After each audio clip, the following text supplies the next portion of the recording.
I don't think any of this is lost ancient high technology. None of the technology is lost. We're still doing this exact same thing today, although with slightly different chemistry and slightly different mechanisms of operation.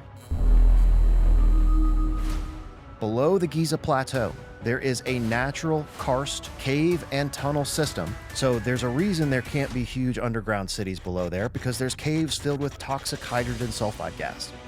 Great Pyramid never had a capstone because of the intense electric field concentration that become your target for negatively charged lightning strikes. So by raising the water slowly in the Grand Gallery, we're controlling the reaction and managing this extremely potentially violent exothermic reaction. The chemical analysis data from inside the Queen's Chamber and Grand Gallery that shows that there was sulfuric acid in there. You cannot take 2 steps on the Giza Plateau without having an iron vein under your feet. The boat pits were excavated into the bedrock to interrupt the iron veins. They are circuit breakers. Hydrochloric acid was flowing through these things. It's impossible. Nothing was flowing through those shafts. This is a nail in the coffin for the #1 theory about the function of the Great Pyramid. 70% empty cavity, 29.9% heat exchanger, 0.01% anything related to Khufu. I've never talked about this publicly yet, but my hypothesis for the final pyramid.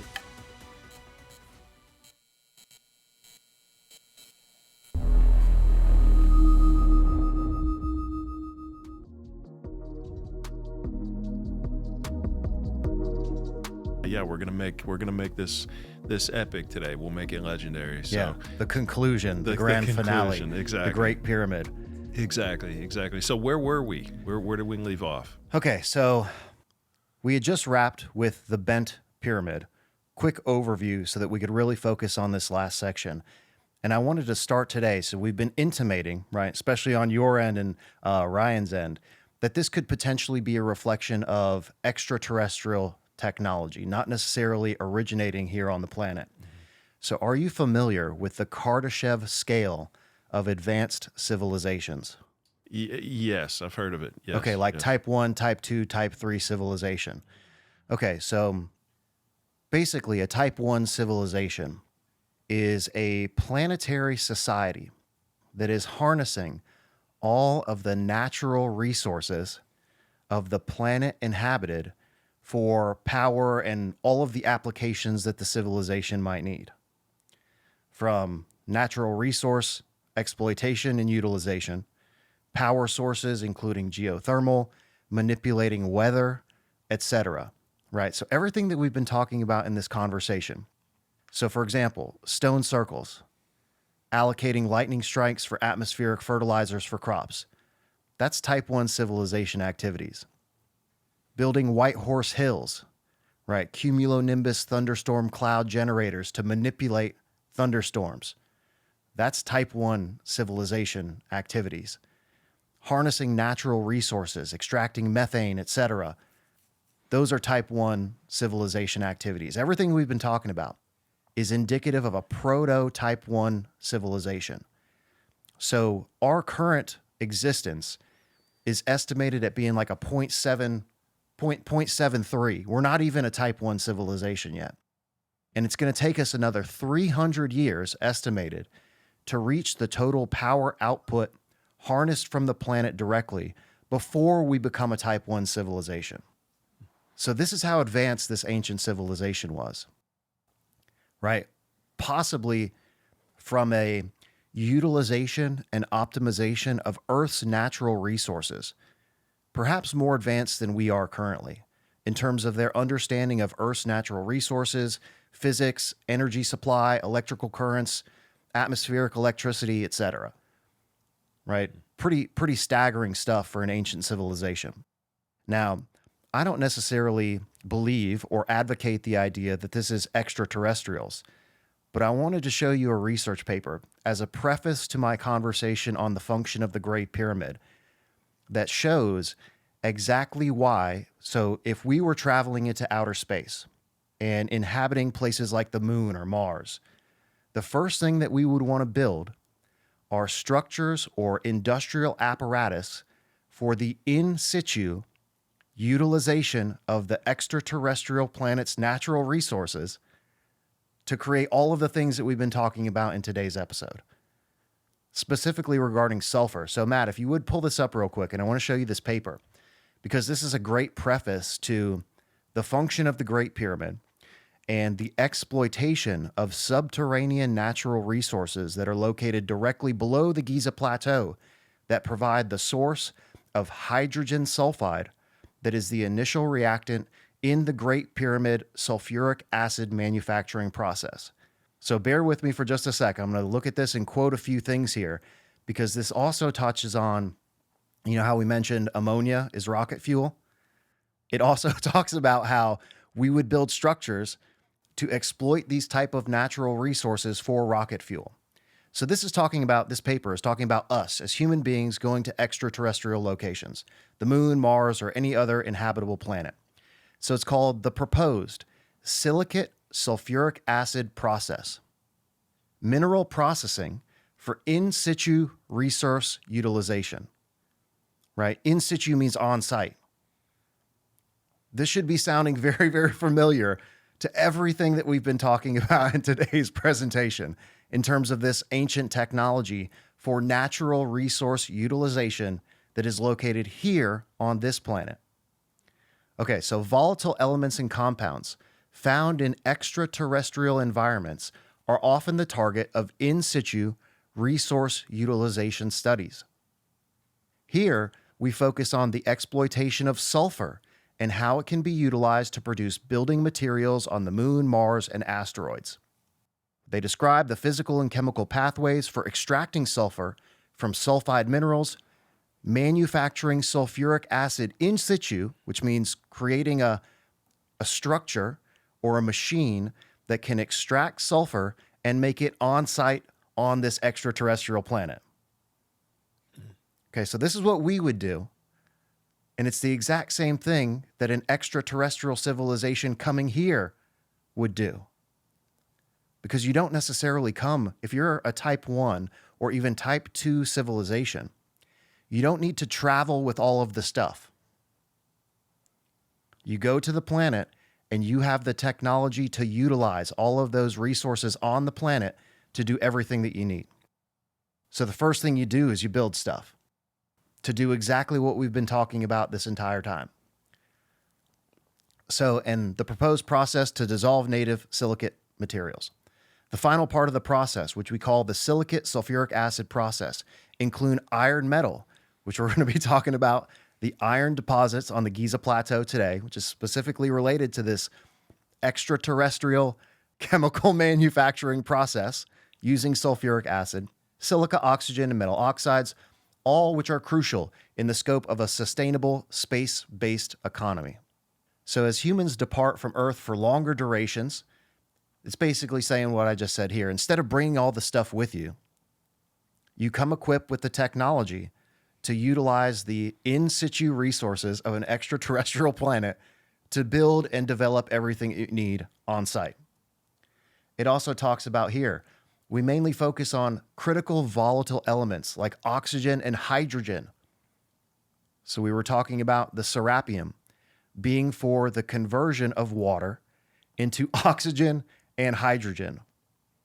Two of the main things that we would need if we went to an extraterrestrial place, we would need oxygen and hydrogen for things like rocket fuel.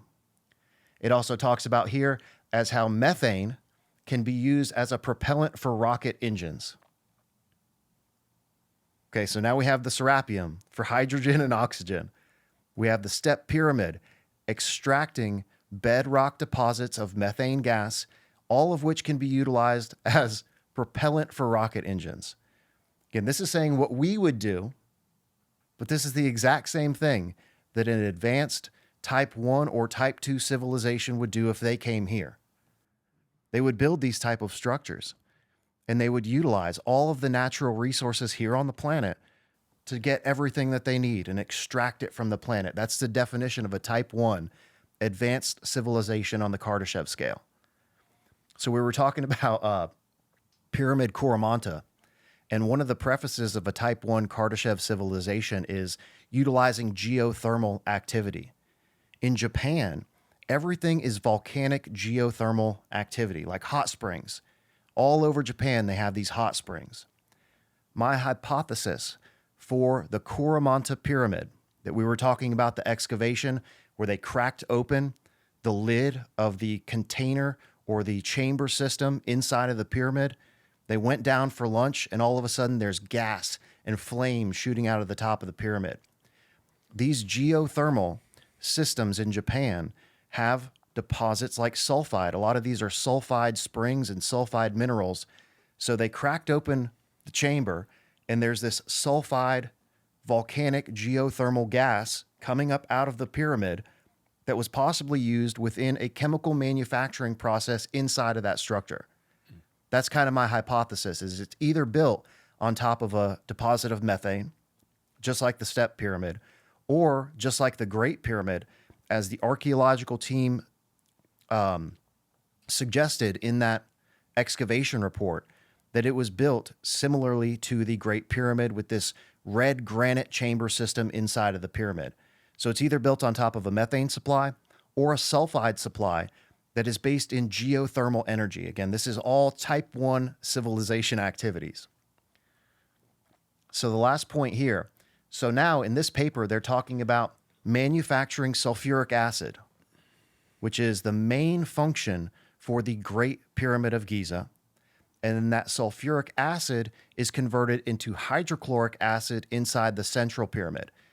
This is exactly what an extraterrestrial civilization would do. And they do that to dissolve silicate minerals. And they also produce considerable amounts of iron metal as other building processes. Now, this article also mentions ilmenite, which is an iron and titanium oxide. So I think I briefly mentioned the black placer sands of Egypt that have corundum, an abrasive material that was utilized in the stone processing. But the black placer sands of Egypt also have abundant amounts of ilmenite, a titanium ore.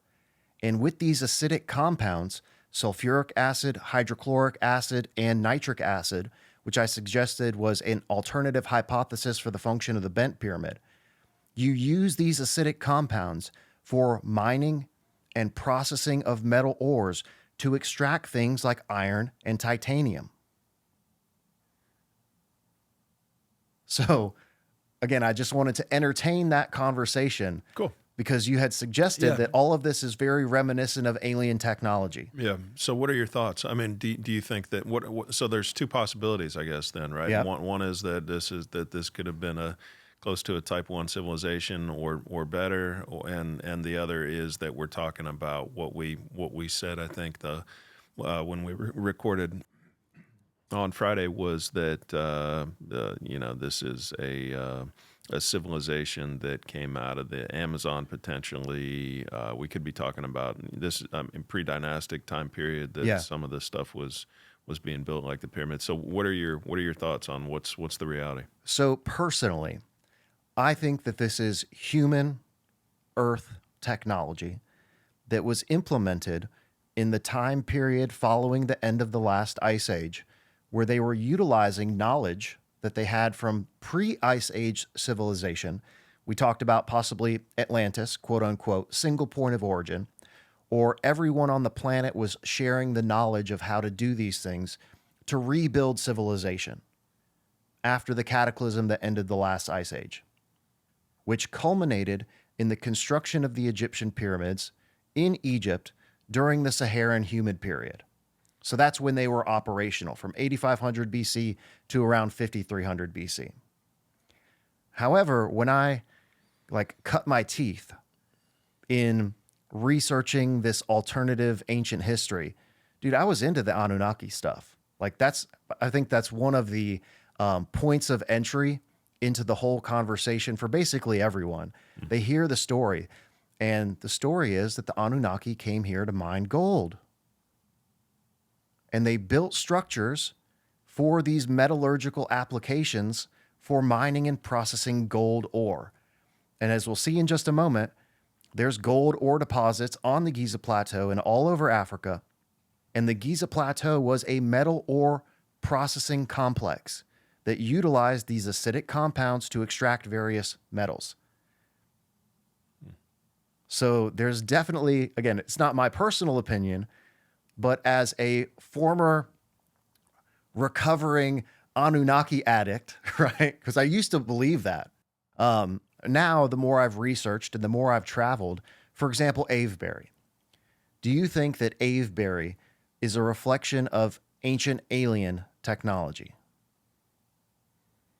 I don't know. Yeah, I don't know. You've been there. Yeah, Yeah, you've couple walked times. around the site. You've been next to those stones. Is that to you indicative of something that an alien would build here on this planet? I don't know. I don't know what the function was. You know? Right. I mean, if it was depends on if there was a function and what that function might have been. I'm open to that. You Right. know, I think probably if I'm just, going by percentage chances, I think it's probably human, but what the hell do I know? Right. You know? Yeah. Yeah. So my personal experience being up close to these stone circles, and I've been inside as many Egyptian pyramids that are you can physically access. I've spent an abundant amount of time around these structures. It feels very human to me. There's nothing that is indicative of the pyramids or any of the stone circles or Avebury that's reflective of ancient alien technology. It feels very human to me. The understanding of the earth and its natural resources, it's very indicative of something that our ancient ancestors would build.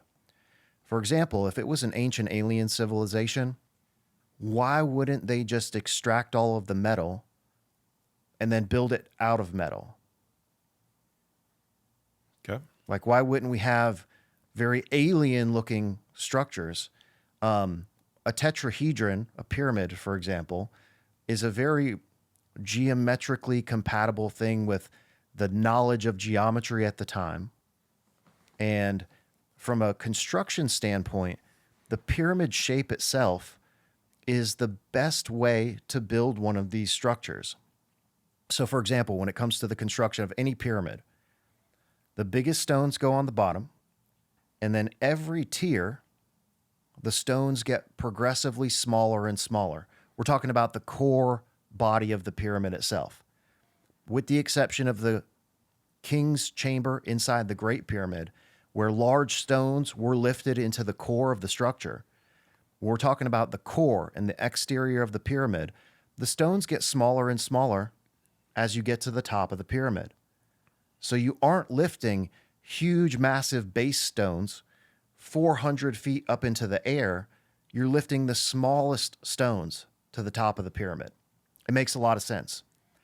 Also, from a materials conservation standpoint, people are like, well, why don't you just make a big cube? You know, if you're making a chemical manufacturing structure and you need to encase those reactors with a structure to keep everything from exploding, which is exactly what we saw in the model of the Red Pyramid, they had to have something around all of those chambers to contain the massive amounts of pressure that were generated during the reaction process. Why not make a cube? Well, pyramid has far less construction materials than making a cube. You make a pyramid and you cut out 2/3 of the construction material by simply making it a pyramid shape. And we're also going to see today that the pyramid shape and the specific geometry of each pyramid is reflective of the capability to concentrate electric fields around specific reaction chambers. So I'm going to show a paper in just a moment that shows the Great Pyramid can concentrate electric fields directly around the king's and antechambers. Same thing as I was discussing with the Red Pyramid, and I proposed some modifications of the experiment that are proposed in this paper, where they could simply modify the different geometries to test to see where that electric field would shift within the structure. That's my hypothesis. They haven't done this. They only did the geometry of the Great Pyramid, but it would be a great, again, modification to the experiment to change the geometry and see how that electric field shifts based on the specific geometry of each pyramid, which is why I think they all have slightly different slope angles. They're all tetrahedrons, but they all have a little bit different slope angle. I think it's because of the allocation of the electric fields.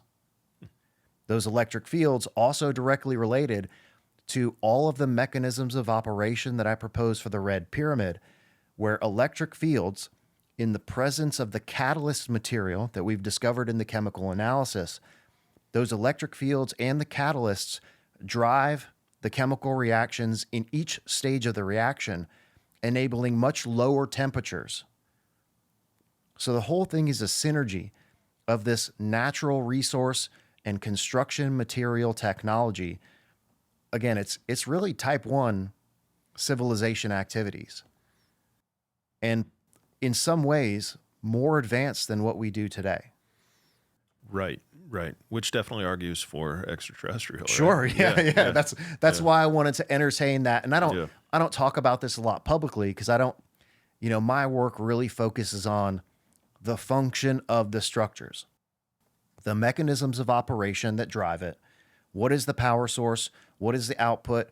What do the construction materials do? And we've elucidated all of those during this podcast with lots of supporting evidence. Yeah. So I just focus on, what is it for and how is it doing it? Yeah.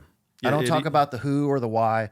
I touch on the when because I think that's an important part of the conversation when understanding the Egyptian pyramids themselves, because they were built during an optimal time in the history of the Sahara where there was much more electrical activity in terms of natural thunderstorms.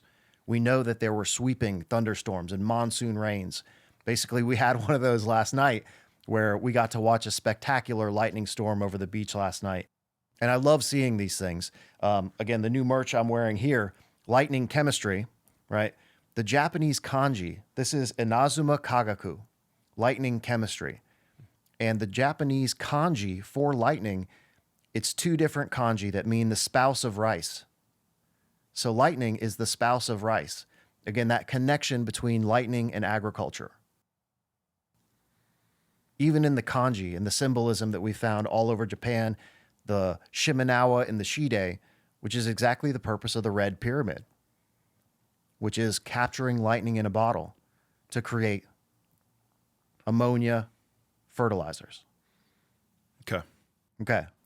Good. Yeah. So, I mean, maybe before we go on, so can you just quickly summarize for the audience, what structures have you covered and what chemicals or substances are they creating? Okay. And then what do we have left to cover? And then maybe I've got one follow-up question. Okay. So in this absolute marathon of a podcast, we've talked about obelisks, standing stones, and menhir as lightning rods. Stone circles being for attracting lightning strikes to specific areas to bring rain and atmospheric nitrate fertilizers that are created in the air when lightning strikes. We talked about Avebury having the voltage allocated into the head end of the structure for interface with humans, right? For interacting with the negative ions, electric fields, breathing in the ozone, all of these beneficial compounds that are generated during thunderstorms. So we talked about the proximity of the cumulonimbus thunderstorm generators, these White Horse Hills.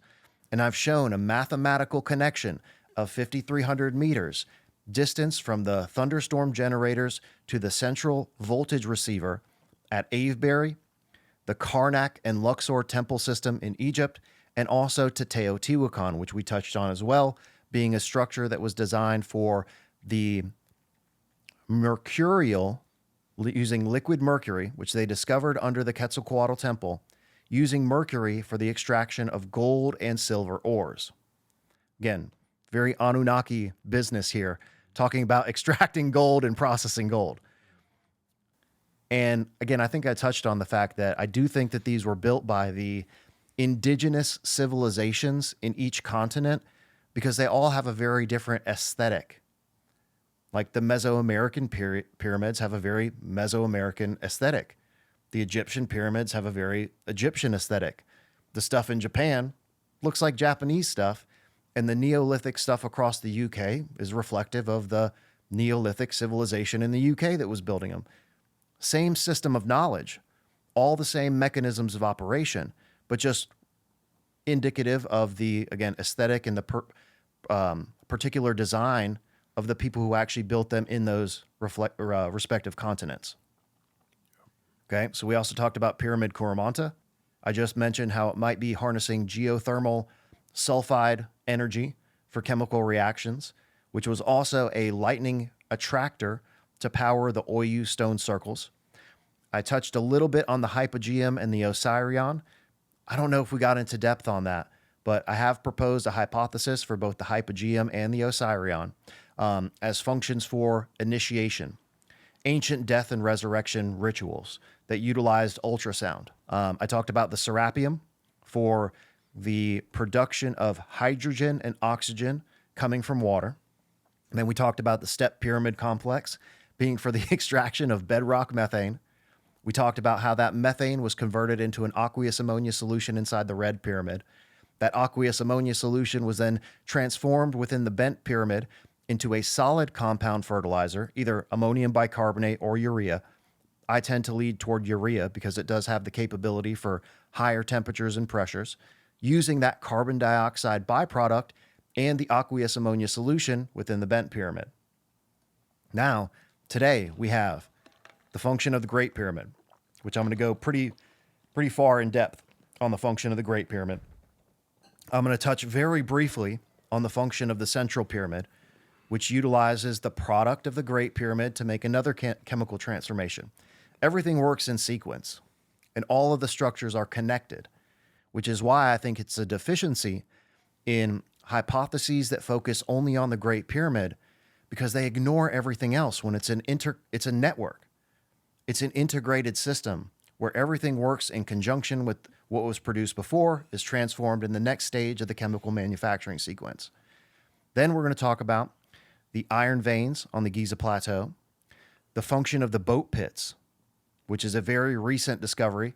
Then we're going to make some predictions, talk about the Queen's Chamber, configuration of the Queen's Chamber, chemical analysis data that proves that there was sulfuric acid inside of those chambers and not hydrochloric acid, which again is kind of another nail in the coffin for a very well-known theory that I respect very much, but which I disagree with for a number of reasons. And then we're going to talk about the big void, make some predictions, because again, there is a massive investigation coming up at some point in regard to these Queen's Chamber shafts and an exploration of the big void. So I want to be the first to make predictions based on my research of what exactly you're going to find inside of both of those components of the Great Pyramid. Good. So we got a ton to cover. Yeah. Yeah. So there's a lot to cover. So let's get into it then. Yeah. All right, Ryan, if you would fire this thing up. Did you have one question before we start? No, let's all right, so let's roll. Okay, yeah. Configuration of the Great Pyramid. I'm not going to get too much into the individual configuration because we'll talk about each component step by step. This is I don't know whether you say GIF or GIF, but it's just an animation of the modern contact process. So your burner is your King's Chamber. Your converter is your antechamber. Your absorption tower is the Grand Gallery. And the dilution tank or extraction chamber is the Queen's Chamber.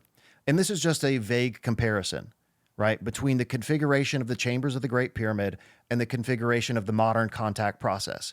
There's some significant differences in terms of the chemical reactions, but the mechanisms of operation are very the same.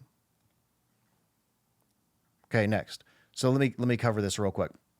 Okay, so in our modern contact process, we use air and sulfur in a burner to create sulfur dioxide and oxygen, which is converted into sulfur trioxide within a catalytic converter. We then dissolve that sulfur trioxide gas in concentrated sulfuric acid because sulfur trioxide dissolves more easily in sulfuric acid than water. When you dissolve sulfur trioxide in water, it's a very vigorous reaction that will bubble up the water and it generates a tremendous amount of heat. This whole process is extremely exothermic, heat generating process. And I'll get into how they implemented the SO3 being dissolved into dilute sulfuric acid inside the Grand Gallery. And then we have the extraction through the Queen's Chamber. Okay, why are they making sulfuric acid? Mainly for metallurgical processes. I just prefaced this whole conversation. It's all about extraction and processing of metals. But then you can also use these things for agricultural fertilizers as well. Okay. So what are they doing with metals? Again, if it was an extraterrestrial civilization, you're rebuilding your spaceships to get the hell off the planet. Right? So again, that's kind of the other suggestion that's been made regarding the application for all this stuff, is they were here for a good time, not for a long time. Mm-hmm. So they came here, they built these machines to give them all of the rocket fuel and metal to get the hell off of the planet. Okay. Gotcha. But from my perspective, they were just using things like iron. Clearly, they had iron, in my opinion. There's abundant deposits of iron all over the Giza Plateau. I think we have a huge missing gap in the archaeological artifacts that have been discovered with these iron implements. Because you can't date iron unless it's high carbon steel, which they have found a plate of iron inside the Great Pyramid that has been tested as high carbon steel. So it's possible that they had actual steel, which would completely change the narrative on the stone cutting process. Seems like too much to get into right now. It's a lot. Yeah. You know, there's a lot of applications, and I don't want to get too far down the rabbit hole. But you create fertilizers, other chemical manufacturing applications like making hydrochloric acid and nitric acid, petroleum refining, which we also talked about in regard to the hydrocarbon deposits that were being extracted from the step pyramid, and ammonia being utilized in petroleum refining, but mainly for metal processing. It's all about gold. So this is a process called leach mining, where you can use acidic compounds for leach mining applications.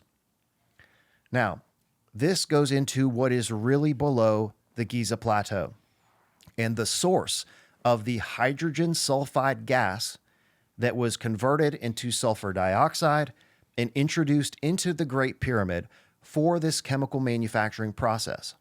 Below the Giza Plateau, there is a natural karst cave and tunnel system that is filled with hydrogen sulfide gas. And I'm going to show a paper here in just a minute that shows this whole thing.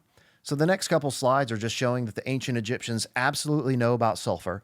It's one of the first documented uses of sulfur in the archaeological record. And the ancient dynastic Egyptians utilized sulfur for all sorts of processes, from cosmetics to medicines, and they're found all over Egypt. We're talking about elemental deposits of sulfur, like physical sulfur, elemental sulfur. They were mining this stuff in places like Gebel El Zayt, which is a huge metal mining operation located near the tip of the Sinai Peninsula on the Egypt side. This is where they were also mining stuff like galena, which is a silver ore. They may have been using something similar to the Frash process, which is very reminiscent of the configuration that we saw in the step pyramid for the extraction of elemental sulfur. And again, the Great Pyramid is the apex execution of in situ natural resource utilization. Exactly what that paper at the beginning of this segment is saying that we would do if we went to an extraterrestrial planet is in situ sulfuric acid manufacturing. The Great Pyramid is 100% the best example of that for this ancient technology, where they're utilizing raw materials like sulfur and air and water to create sulfur trioxide, which is then converted into sulfuric acid. Then you could take your product of ammonia and your sulfuric acid to make ammonium sulfate. Again, we touched on how each one of these structures, the step pyramid, the Serapeum, the Great Pyramid, and the Red Pyramid, are doing exactly this. Utilization and optimization of Earth's natural resources, type 1 civilization activities that are powered by Earth's electricity. Again, very type 1 civilization, utilizing the electric power that's available on the planet to power these systems. Configuration of the King's Chamber. And we're going to talk about the inlet for this hydrogen sulfide gas. There is a tunnel below the King's Chamber that was excavated. Again, shout out Matt Sibson from Ancient Architects. A lot of these pictures are coming from one of his recent episodes. And again, I think we touched on one of his diagrams showing the original configuration of the King's Chamber shafts, which do not point to anything. They go horizontal. they have a flat termination. And the air shafts are simply air intake shafts. So they excavated this tunnel and they found that it was completely filled up with rubbish, debris, sand, mud, etc. So they didn't continue excavating it, which is very typical of a lot of these unexcavated shafts in Egypt. There's actually two in the Red Pyramid. There's several in the Bent Pyramid that when they hit dirt and sand, they don't go any further because there's no treasure. There's no impetus for further excavation because a lot of these early archaeologists, they were glorified treasure hunters. They were looking for fame. They were looking for glory. They were looking for money. And if they don't find money, we got to dig somewhere else to keep the funding for the project going. These guys were not engineers. Manufacturing on an industrial scale did not even exist when Egyptology was being developed, which is why I think we came up with the idea that these are tombs and not machines. Because the concept of an industrial scale machine didn't come around until like the 1920s, 1910, 1920, 1930, during the Industrial Revolution. Well, Egyptology and the study of the pyramids started in the late 1800s.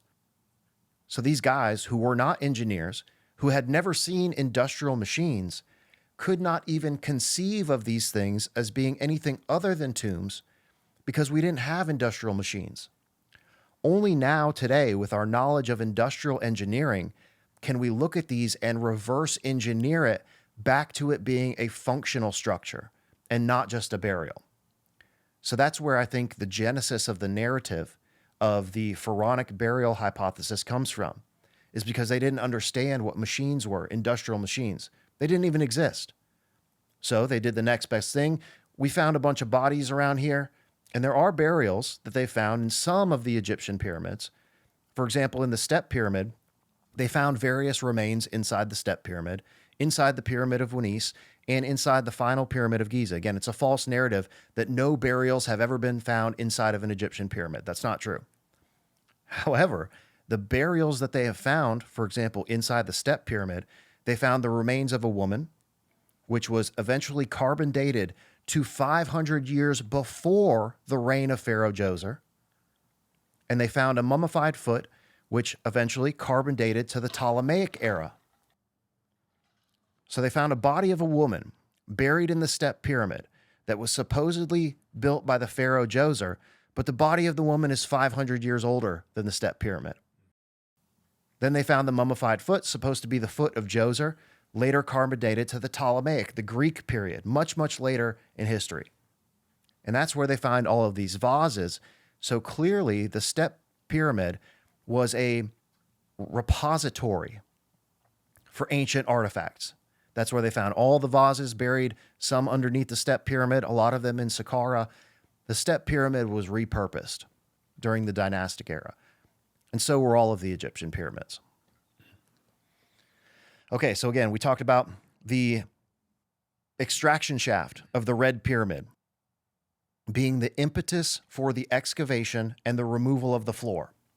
They were following that hole or that shaft.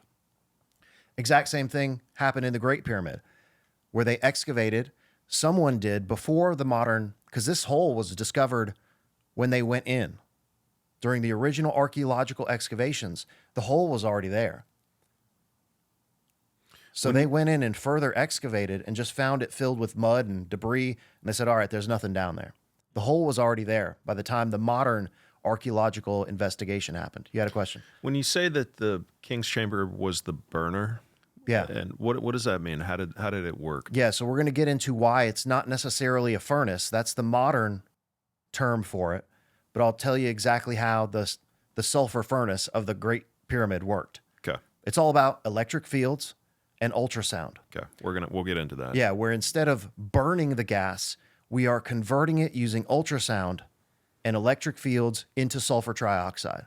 So there's some, again, I make the comparison between our modern engineering because I don't think any of this is lost ancient high technology. None of the technology is lost. We're still doing this exact same thing today, although with slightly different chemistry and slightly different mechanisms of operation. Okay. But the basis is still the same. Okay. Okay, so this is just showing, you see there in the corner of the quote-unquote sarcophagus, the container, that hole in the ground? Yeah. These are just some pictures of that hole. And both of those big pieces of granite are now missing from the King's Chamber. Nobody knows what happened to them, but those are pieces that were taken out of the floor. So this is what it looked like back then. This guy sitting in there, you see the grates and those big blocks. This is a picture that I took recently, and the hole adjacent to the container is now covered up with a metal slab. So they covered the whole thing up. All right, you see that hole reflected here on the diagram? That's the inlet for the sulfur dioxide. And the hydrogen sulfide gas is transformed within the satellite pyramids into sulfur dioxide first, and then it's introduced into the Great Pyramid as sulfur dioxide. Again, here's a picture of that hole, courtesy of Matt Simpson. Again, this is the hole. You can see the blocks. These two blocks went back into position here, which would leave you an inlet shaft right there marked in red. The inlet for the sulfur dioxide that was being introduced into the King's Chamber. Okay, so now let's talk about what's really below the Giza Plateau. This karst cave and tunnel system, which is the source of the raw materials, hydrogen sulfide, that was utilized in the sulfuric acid manufacturing process. So speleogenesis is a term that means cave formation. And this is showing some of these sulfuric acid speleogenetic caves across the world. And these exact same type of features are found all over the Giza Plateau. These are two pictures. This one on the left I took near the trial passages, which shows one of these sulfuric acid tunnels. And on the right is inside the Tomb of the Birds, which is an entrance into this tunnel and cave system below the Giza Plateau. And all of this material that you can see here on the right, all that red stuff is iron oxide. Okay. Yeah. Can you take just 2-3 minutes and just explain in terms of your thoughts on the SARS scanning project and what's what they're saying is below the Giza Plateau? Where do you stand on that? It's a long topic, but I have basically done several episodes, not debunking, but providing critical evidence that calls into question all of their findings. For example, their scans of the Central Pyramid cannot detect the known chambers of the Central Pyramid. If you look at the raw, I don't like looking at the models because everybody's created all this hysteria about the models. I am a stickler for looking at the raw scan data. And it's such a long conversation because I would want to go through step by step and show you why I don't believe it. But the nail in the coffin, okay, so you look at the raw scan data from the Central Pyramid. It cannot detect the known chambers, nor can it detect all of the known chambers from their 2022 paper when they scanned the Great Pyramid. And I questioned Filippo Biondi during the Malta conference. It's all on video. You can see it on my channel and on Jay Anderson's channel, Project Unity, where I asked Filippo Biondi over and over and over again, why can't you detect this? Why can't you detect that? His answer consistently was, I don't know. Which is fine, but if you're the software developer and the master of this technology, you should have some answers. And they came out with a public statement on their SAR team Facebook page in regard to this criticism of the inability of the technology to detect the known chambers. They said that their radar signal is absorbed by the bedrock below the Central Pyramid. The chambers of the Central Pyramid are excavated directly into the bedrock at a depth of no more than 15 meters. And their quote is that they cannot detect the known chambers because the bedrock 15 meters deep absorbs the signal. How can you possibly say that you can detect stuff a kilometer deep if your radar signal is absorbed in limestone bedrock that is absolutely no different than the rest of the stuff on the Giza Plateau? How can we trust your kilometer deep stuff if the radar signal is absorbed in 15 meters of bedrock and you can't show us what we know is there? This is a huge criticism and a huge problem in their scans of the Great Pyramid and the Central Pyramid. It is unable to detect the known chambers. And that should be step number one. Instead of making wild speculations about underground cities and kilometer deep yada yadas, show us.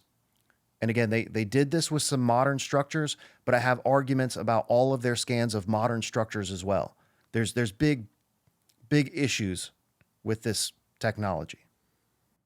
So why is it like questionable? Like, why isn't it just public, out there, open, clear for everybody to see? Why is there debates about it? Like, is there only one person that can understand the software? Filippo Biondi. It's proprietary software that he developed, and they have not given the software to anyone else for secondary corroboration.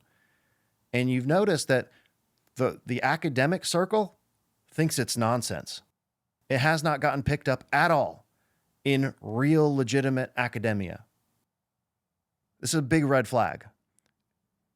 And everything that they've done is, again, I like these guys. I've met Filippo Biondi. I've met Armando. I have a direct message with both of these. They know my criticism. That's the reason they invited me to come to the Malta conference, so that we could discuss and I could see more of their presentation. But I still disagree with it. And everything they've done is very unscientific in terms of the establishment of the viability of the technology and the distribution thereof. They should have done step one first. Look how clear we can show the internal chambers. Even their scan of the Osiris shaft, the measurements are off, and it does not reflect the water table at the correct depth. So there's big problems with this, and I won't get into why I think that is, because I'm not an expert on SAR technology, but there's some major issues with the simple, actual raw scan data. Problem number one being the inability to detect the known chambers of these structures. His response to that, I don't know. And they said that their radar signal is absorbed by the bedrock. And they can't pick up the chambers that they know, yet we're supposed to believe that they can detect all this stuff that may or may not actually be there. Right. So, for example, again, in their scan of the Great Pyramid, the Big Void, which has been corroborated by muon technology, vetted technology, for scanning the interior of the structures, they show it's not located in the same place. We know the Big Void is right above the Grand Gallery. In their actual raw scan data from the Great Pyramid, they don't detect anything above there. And muon scanning was also used in the Central Pyramid in the area above the Belzoni chamber, where they're supposedly detecting these structures inside the Central Pyramid. You know what the muon scanning found? Nothing. So the vetted technology, and this is another big reason why this hasn't been accepted in the academic circle, because the vetted technology that we have does not show any of this stuff. So there's a big disconnect between vetted technology that we know works and reliably shows us, quote unquote, hidden chambers, and this new SAR. Again, the radar itself does not penetrate the structure. What Filippo Biondi has done is develop a proprietary software that interprets micro vibrations on the surface. They call them phonons. These surface vibrations that are indicative of hidden chambers inside the structure. So it's not the radar that's doing the scanning in depth. It's the software that's interpreting a surface radar signal as indicative of internal structures with internal micro vibrations that are detected on the surface. So they're telling the software is asking a radar to do something that it's incapable of doing. So I have a lot of issues with the SAR stuff. Okay. Well, good. Yeah. No, thank you for kind of doing that little sidebar and tackling that. I was curious to get your thoughts. I'm sure people will be curious. Again, I like these guys. Yeah. And again, they're riding the wave of the conferences and all this stuff, and they're out there living the dream. And hey, more power to you. I just personally, I have a lot of problems with it because again, I'm very much a stickler of looking at the raw scan data. For example, this 40-meter long Tic Tac object. Yeah. There is absolutely nothing on that raw scan data, which I looked at, and I've discussed with Luis de Cordier. Nothing at all on the raw scan data is showing this object. Right. It's just been this rhetoric that's circulating around the community that's gotten picked up. And all of this stuff is just delegitimizing any attempt for real archaeological excavation. It's a disservice. Yeah. These guys are never going to get they think they're going to get permission to excavate on the Giza Plateau when you have circumvented all of the Egyptian authorities and thrown into their face this alternative, narrative about these huge structures without ever consulting the people in Egypt?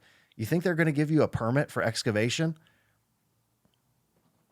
Completely unscientific way to go about it, that if you really had this technology. Second, if they actually had the technology to scan underground, you don't think the government would have been all over this? Yeah. You think they're going to use it for scanning pyramids? They're going to use it to find DUMBs, deep underground military bases. And this technology would never be circulated in an alternative ancient history, halls of Amenti stuff. Right. It's So very, very suspicious. Hawara is pretty interesting, and yeah, I've had guests come on and show the scans of it and talk about it, and then mention this 40-meter long metal object, and I'm like, where is it? Like, I don't see it. Yeah. So again, I'm a stickler. Let's look. Okay, don't. We're not going to look at the models. I don't care about your 3D models that you created as an artistic interpretation of what you are seeing in the data. Yeah. I want to look at the raw scan data itself. Yeah. And there's a whole bunch of problems with the raw scan data. And you cannot extrapolate from a scientific. Again, I've never attempted to put my work in the academic community because I'm not a scientist. This is just a hypothesis. And I've provided a lot of evidence for why it could be correct. But again, I'm not a scientist. I'm not going to pretend to be a scientist. And I don't necessarily even care about academic acknowledgement of my work because we're never going to rewrite the book on the Egyptian pyramids. Period. Because it is stigmatized to talk about anything other than pharaonic burial within the academic community. And that is most likely never going to change. No matter how much evidence we have on the other side, they're never going to rewrite the book. Yeah. Well, we'll see. We'll see what happens. We'll see. Maybe, Again, yeah. You never know. Who knows? But all you can do is develop evidence, continue with chemical. So you asked me at dinner, what's the future of my research? Is just continuing to get physical evidence. The chemical analysis data that we have is fantastic because it really supports tons of the conclusions that I've presented in today's and the previous one podcast reporting. Chemical analysis data is huge. And I'll show in just a minute the chemical analysis data from inside the Queen's Chamber and Grand Gallery that shows that there was sulfuric acid in there. Chemical analysis data of compounds that were found that are indicative of dilute sulfuric acid being in those chambers. Okay. Yeah. So it's huge stuff. And then stuff like this, right? Yeah. Physical academic research of what is actually below the Giza Plateau. So there's a reason there can't be huge underground cities below there because there's caves filled with toxic hydrogen sulfide gas. Okay. Natural cave and tunnel systems. So here on the right, again, this is the Tomb of the Birds. It's a huge tunnel that goes underground that leads into this cave and tunnel system that is below the Giza Plateau. This is a fact. This cave and tunnel system. It's well documented. It's well known about. They know that there are caves below Giza. That is 100% a fact. So I don't disagree with the suggestion that there are underground structures below Giza, but they are geological formations. And I'm highly suspect of this kilometer deep pillars. Yeah, I think everybody's highly suspect of that. For good reason. But you don't think that there's any man-made tunnels or caves underneath within the Giza Plateau? Well, it's certainly possible. Like, for example, the Hypogeum in Malta. It was a cave that they found, and they modified the cave to be a chamber, an underground chamber. It's certainly possible, and the entrance into the Tomb of the Birds is a cave opening that was modified to be an actual chamber. So it's certainly possible. Well, like Hawara, for example. Yeah. I mean, are you convinced that that's an underground labyrinth? Or No. So now they know for sure that there is a labyrinth down there. Yeah, There's a massive structure. I wasn't saying I disagree with because they know. So again, the Mataha expedition. Yeah. They scanned it. They know. No Egyptologist that you talk to in Egypt argues about that structure being down there. Okay. They know for sure that there is something down there. It's huge. I've been to Hawara numerous times, and you're walking on a massive area. It's like 3 football fields of an area. It's huge. And they know for sure that that's under there. There's no disagreement. Nobody in Egyptology, no archaeologist is saying it doesn't exist. That's, again, I don't know where this rhetoric comes from that gets circulated in this community. And it's just, it's a disservice. If you guys really want to do legitimate archaeological excavations, we have to get away from this narrative of it's clickbait, man, you know? Yeah. But 40-meter long metallic tic-tac object, UFO, underground portal sphere or whatever. Come on, like, right. You're never going to get the Egyptians to collaborate with you if you're saying this kind of stuff. Just show the data and stop with the narrative. Sure. Oh, I get a little fired up when we get into all this. So it's don't get me started on that topic, because it's a real, this is another reason why I don't necessarily collaborate with a lot of people in the industry, because I don't agree with the narrative. Where do you see yourself within the ancient civilization community? So I've kind of been excommunicated from the group. Why is that? Because I don't toe the party line. Again, we were talking at dinner about how it's either tombs or temples, or it's aliens and laser beams and power plants. And I don't agree with either one of those. I'm kind of in the middle ground. And again, this chemical manufacturing, lightning fertilizer, stone circle, Neolithic civilization actually built it. The Mesoamericans built those pyramids. The Egyptians built the pyramids in Egypt. The Japanese people built the Japanese pyramids. That's not the rhetoric that people want to hear. It's not lost ancient high technology clickbait. It's very mundane. It's, again, that is the greatest compliment. Shout out again, Andy Hall, for the greatest compliment. It is practical. It is mundane. It is sensible. And these days, people want excitement. They want sexy, man. Come on, give me some aliens and Anunnakis. And my work just isn't that. Okay. And that's fine for me. So I have kind of my own little niche where, again, they haven't opened the arms. I have very few people that have acknowledged my work. Again, like Hugh Newman from Megalithomania is a good friend. You, Danny, Luke Caverns, very few people have actually, because again, everyone has their own narrative. And by entertaining other people's ideas, you're detracting from your own narrative and your own support and your own followers and your own clicks and your own views. So other people just don't want to give me the time of day. I'm kind of a very polarizing person in general. People either love me or they hate me, which is fine. But I try to let the caliber of my material speak for itself. And all I do on my channel is present the evidence.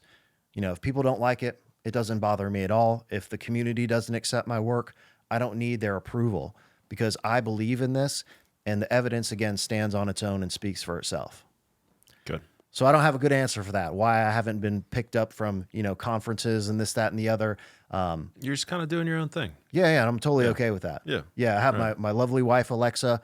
Again, shout out Alexa from Archeo Alchemy. She has her own channel, and she's my adventure buddy. She's my travel partner. She's my not research assistant, but she's just there as as a good wife should be, as a support system, because living in Egypt, we only have each other. So that's really all I need. And then again, some few friends in the industry, again, like Jay Anderson has recently been an advocate of my work, Project Unity. He came to Egypt and filmed a documentary series with me where I took him out to all the sites to show him the physical evidence. And, again, so it's getting picked up here and there. Yep. But again, Jay's great. I'm gonna keep doing what I do regardless of anybody's approval or opinion. Good for you. Good for you. Okay. Well, good. Well, let's keep going, because you got a handful of Okay. Yeah. topics. So again, these caves below Giza. So this is just more research papers corroborating that these underground caves can also be sources of these iron deposits. This looks like exactly what we find inside the Tomb of the Birds. These iron caves that form these formations that could absolutely look like underground chambers. Underground caves and tunnels, if you're using some technology to scan underground and you see caves and tunnels, especially with the vague blurriness of any technology that's going to scan underground, there would be no way to differentiate between a cave and tunnel and a chamber and a passage. It would look the exact same.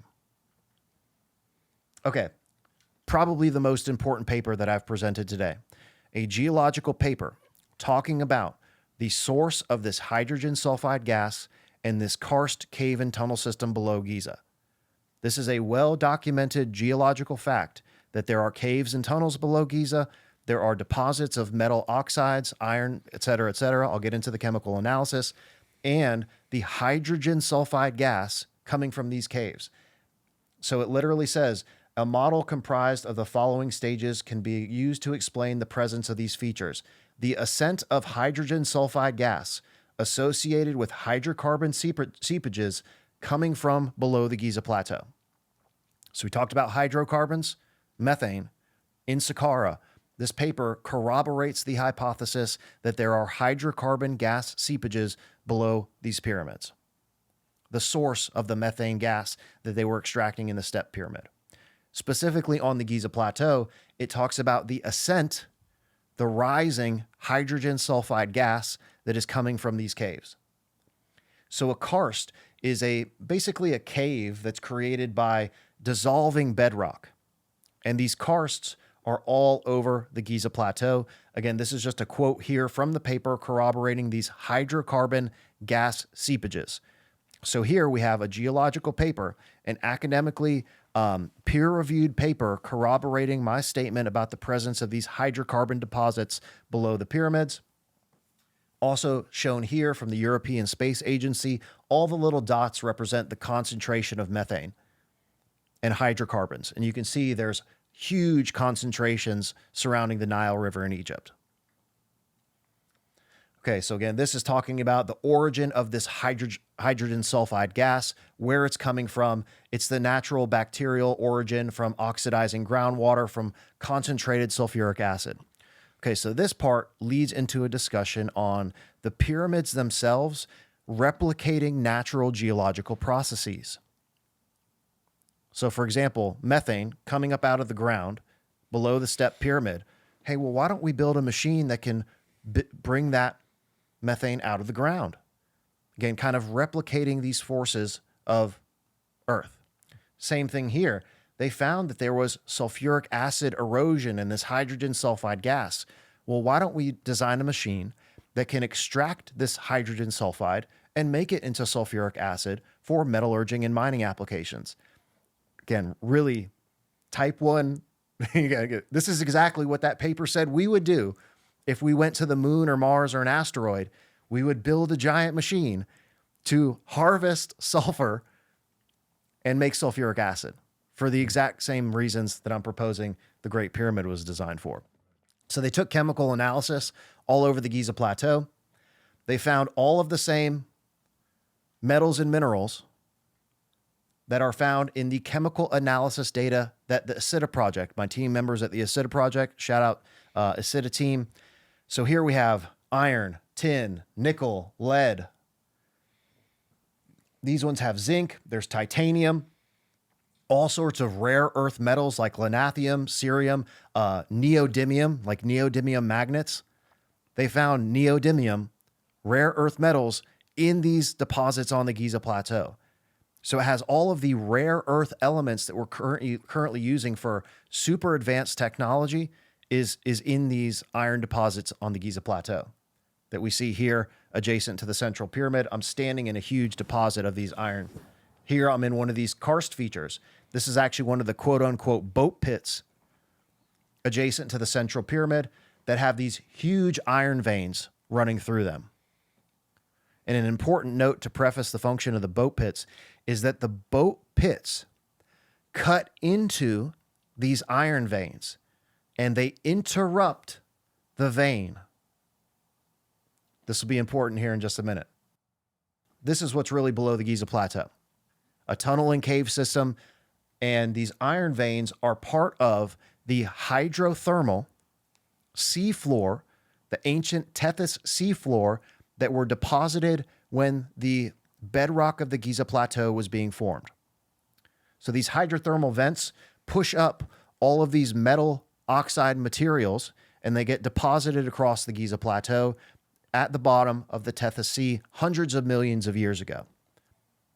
The Giza Plateau was the bottom of an ancient seafloor hundreds of millions of years ago. So, which is why Giza bedrock has tons of shells in it.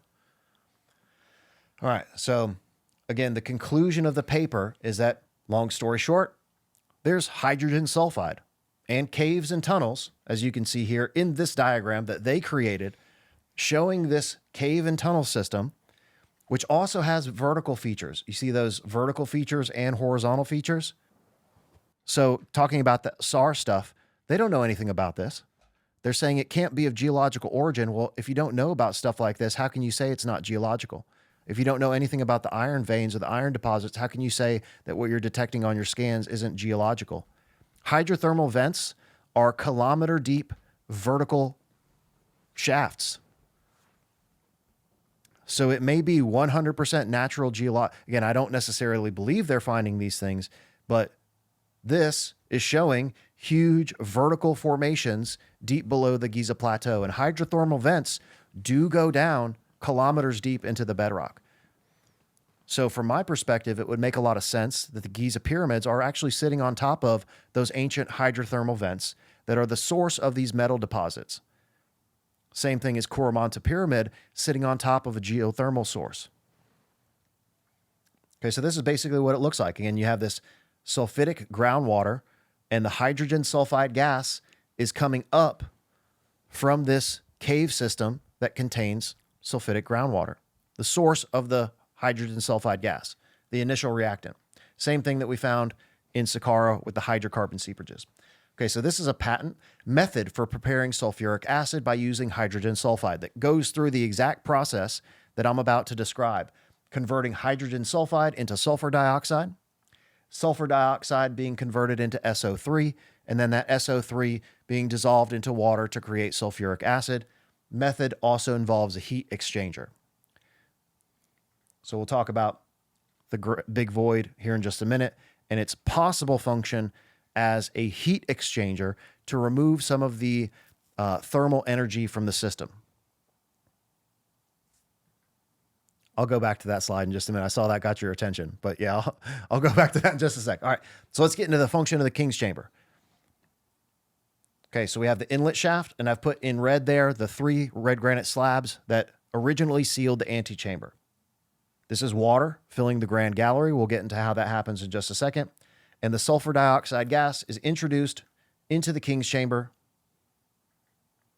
and the whole system, the conversion of the sulfur dioxide into sulfur trioxide, is lightning-generated electric fields induced in the red granite, which produces ultrasound, which is a catalyst for that conversion.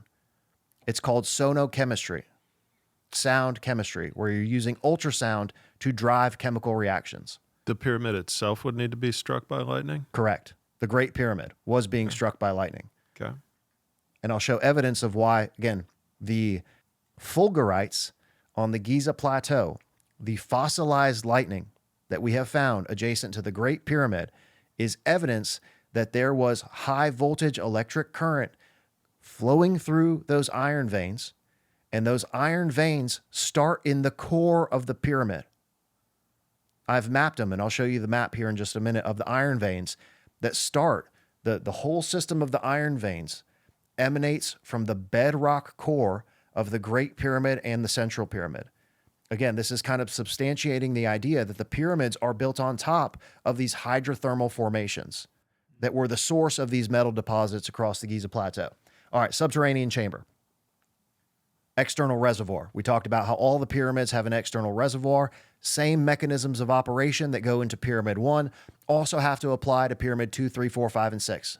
Otherwise, it can't be the correct hypothesis. All of them have to have the same mechanisms of operation that drive the system. They all have external reservoirs. This has the external reservoir added now, which was used to fill the subterranean chamber with water. This is a diagram from John Cadman, the creator of the ram pump hypothesis, which also had the same idea. You can see the external reservoir over there. So you're asking, did anybody else have the idea about the external reservoirs? Yes.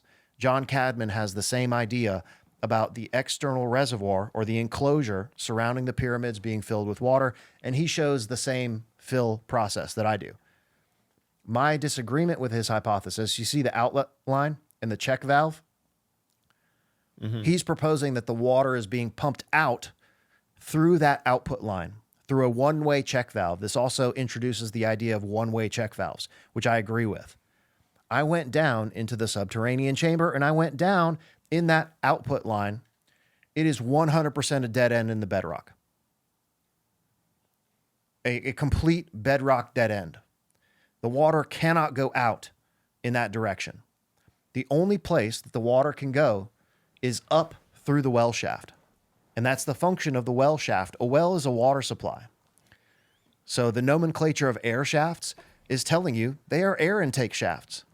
The nomenclature of well shaft is telling you it's a water supply. Why would a pharaonic burial have a well shaft? Doesn't make any sense. Also, how are you getting your pharaonic burial up into the king's chamber when the only entrance into the structure is through the subterranean chamber? You're going to drag it up through that well shaft? Yeah. It's impossible. So it doesn't make any sense that this is a pharaonic burial. It's a functional machine. This is a screenshot from a German engineering team. You see that one-way valve at the bottom of the pit? Yeah. I agree with that hypothesis. And I found this several years after I developed my hypothesis about the Great Pyramid. I found this engineering team, and I have this in several videos where I tagged them. I wouldn't even know how to pronounce the name of the team, but German engineering team that shows this one-way check valve. I also came up with the same idea in 2017, and I found this many years later, corroborating that idea. Okay, so now diagram. We have in red, those are the check valves. There's one in the subterranean chamber in the pit that I just showed, corroborated by the German engineering team, and another one in the grotto, which was a one-way check valve. Same thing as John Cadman has, the external reservoir filled with water, the source of the water going down into the subterranean chamber, and the water is going to fill the well shaft equal to a level of the external reservoir. Step number one. Then you introduce your pump shaft. The external reservoir, the evidence that existed is what? They call them enclosures. All of the pyramids have external enclosures. According to the original archaeological excavations, they found remnants of these huge enclosure walls. Okay. Yeah, it's well documented. This is not a speculation. Is there any water damage or water marks on the outside at the lower levels of So there's not much of it that even physically remains, because all of it's been quarried away and taken off site. So so if you go to a Great Pyramid, you don't see any evidence of this enclosure. What they've found is bedrock foundations that are indicative that there was an enclosure wall there. But even all the conventional archaeologists would agree that there were enclosures surrounding all of the Egyptian pyramids. Okay. So Yeah. So mainstream's going to agree that there were enclosures around all of them, but Correct. They're going to say that they weren't water enclosures. Correct. Yeah. Okay. Yeah, it's just they call them, enclosures or walls. Right. Surrounding the sacred space of the pyramid burial, there's a huge wall. Okay. Yeah. And it's a four-way wall around basically every pyramid. Correct. Yep. Yeah. Okay. So the archaeological data from the Red Pyramid suggests, again, they don't know how tall it was originally, but based on the width, the archaeologists have proposed that it would have been 11 meters high, 33 feet tall. And they say the same as, so this one, again, same thing that John Cadman showed, it going up to the entrance of the subterranean chamber descending passage is about that same height. Okay. Got it. Thank you. Okay, so let's go back here. So as the water is filling the well shaft, it's going to push open that one-way valve in the well shaft. You see that is now open? The water is going to open that one-way valve as it goes up into the well shaft. The one down in the subterranean pit is closed. So now we insert the pump mechanism, same thing that we have in the Red Pyramid and Bent Pyramid and Step Pyramid, all have a pump mechanism. That pump mechanism pushes water into the Grand Gallery and the Queen's Chamber, filling the internal reaction chamber system with water. Now, evidence for this pump mechanism, we didn't cover it because we kind of breezed through the Bent Pyramid. They found inside the western shaft of the Bent Pyramid. So there's two shafts in the Bent Pyramid, a northern shaft and a western shaft. In the western shaft, they found a precisely executed block with it's zero tolerance, right, between the block itself and the shaft. that was not mortared into place. They found remnants of this block.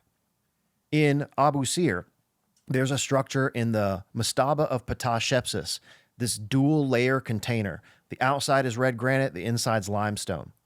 The limestone insert has like zero tolerance. Like there is no gap whatsoever. So they were clearly able to engineer mechanisms that would have operated like pumps. And they found evidence of this zero tolerance pump block stone in the western shaft of the bent pyramid. Again, they described the tolerance and the fit inside the western shaft as being almost zero tolerance.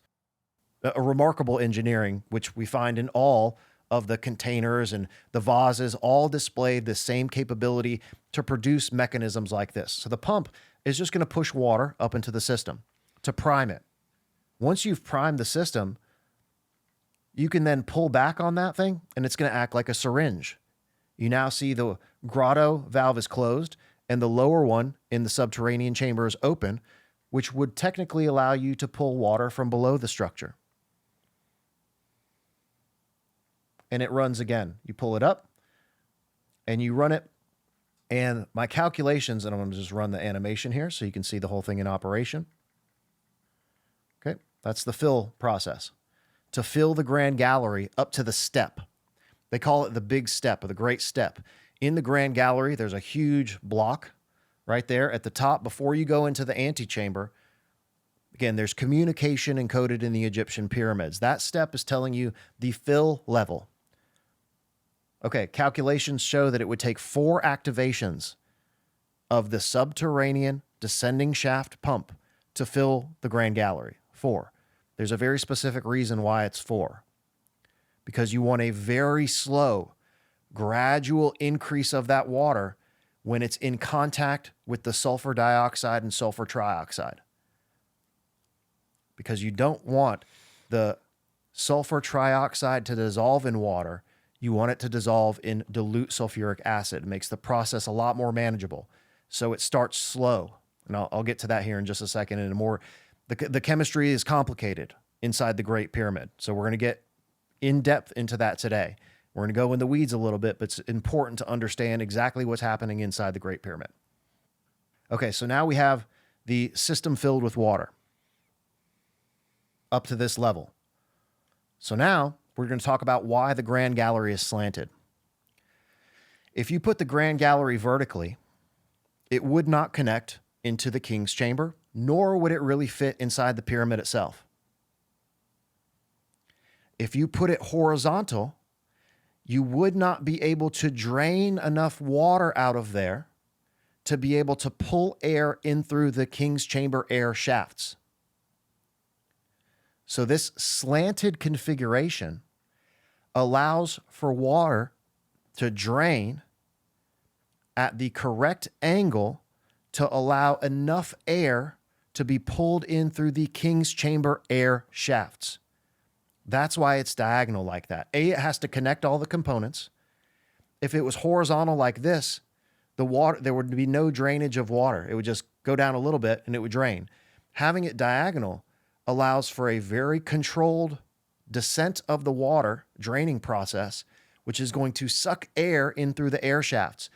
As you can see there, if you look top down on the Grand Gallery, top one on the left, that's the King's Chamber. It's a syringe.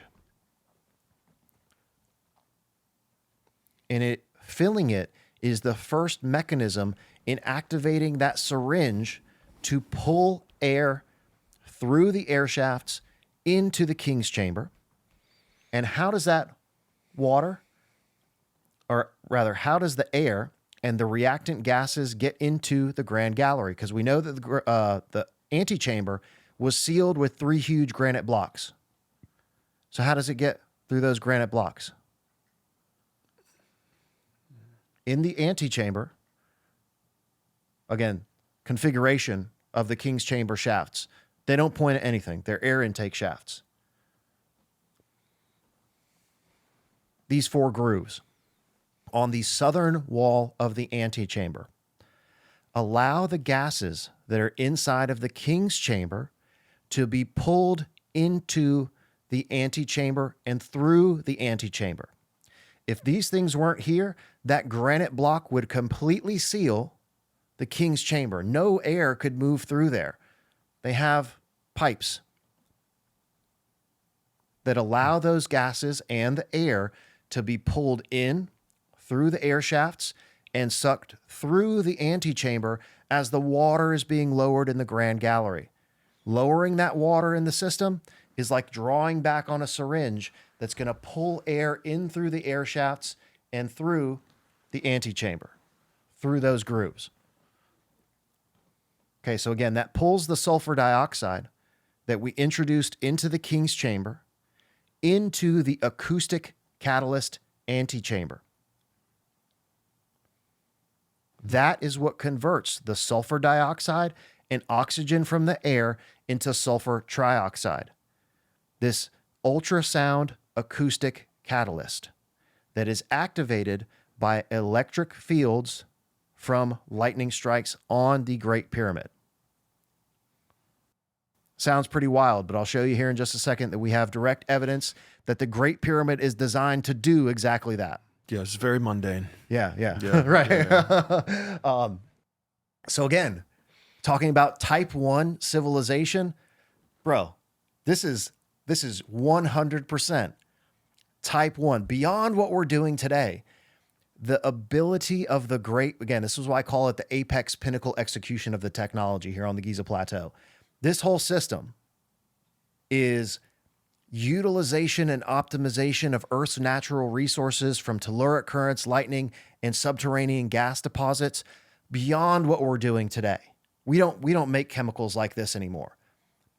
We create our own electricity using dams and stuff, and then we feed the system with electricity that we've generated. That's not type 1. Type 1 civilization is using the Earth itself to power the system, which is what this is doing. It requires no man-made or being-made input.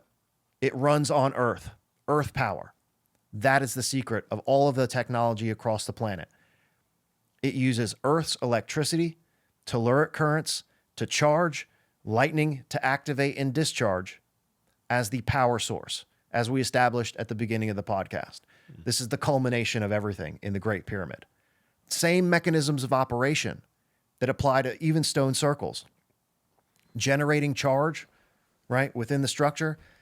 I'll show you how the Great Pyramid develops a positive charge on the top of the structure to attract negatively charged lightning strikes. Exactly the same as stone circles, but again, the pinnacle apex execution of the technology. Okay, so we talked about how the sulfur dioxide is introduced into the sulfur furnace. Here we have it on the diagram. Just inlet shaft feeding the sulfur dioxide into the reaction chamber. So now what do? We lower the water level in the grand gallery through the drain shaft or the extraction shaft in the Queen's chamber. This shaft was documented and reported by all of the original archaeological excavations that there are shafts and possible chambers below the Queen's chamber. Now it's covered up with concrete blocks. And you'll see that when you go in there. Against the niche in the Queen's chamber. So we have here the extraction shaft below the Queen's chamber, removing the water from the internal system, and we're draining the water from the grand gallery. And as you drain the water, it is going to pull those reactant gases into the grand gallery, like a syringe, just sucking air and sucking gas through those 4 grooves, passing through the antechamber and into the grand gallery. Okay, so now our grand gallery is filled with our sulfur oxides, sulfur dioxide and sulfur trioxide. So now we want to bring the water into contact with that. I'm going to go back a little bit here. Okay, so now we're sucking it in. Grand gallery is filled with sulfur oxides.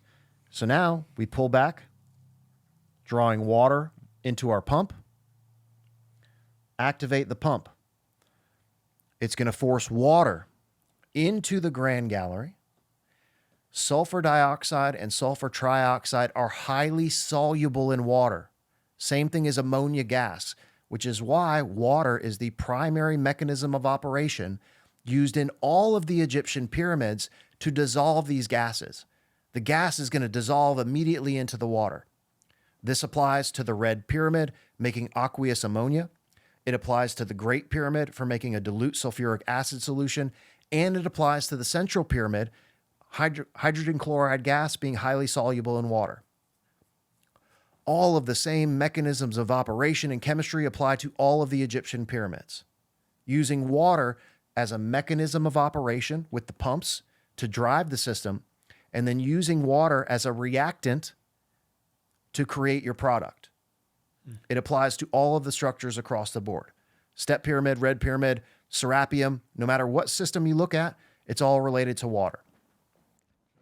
Okay, so we're going to raise the water slowly inside the Grand Gallery because that sulfur dioxide is going to dissolve in water to produce sulfurous acid.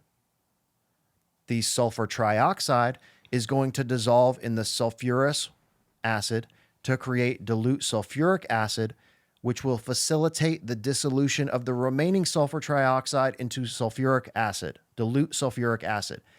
Chemical reactions are not always A plus B equals C. There's often intermediaries. And in this chemical reaction process, there are going to be intermediaries. Because we may not have a complete conversion in this acoustic catalyst antechamber that converts all of the sulfur dioxide into sulfur trioxide. So you may have, again, this is speculative in the hypothesis, there's probably going to be a mix of sulfur trioxide and sulfur dioxide. That sulfur dioxide will very readily dissolve into the water first to create sulfurous acid.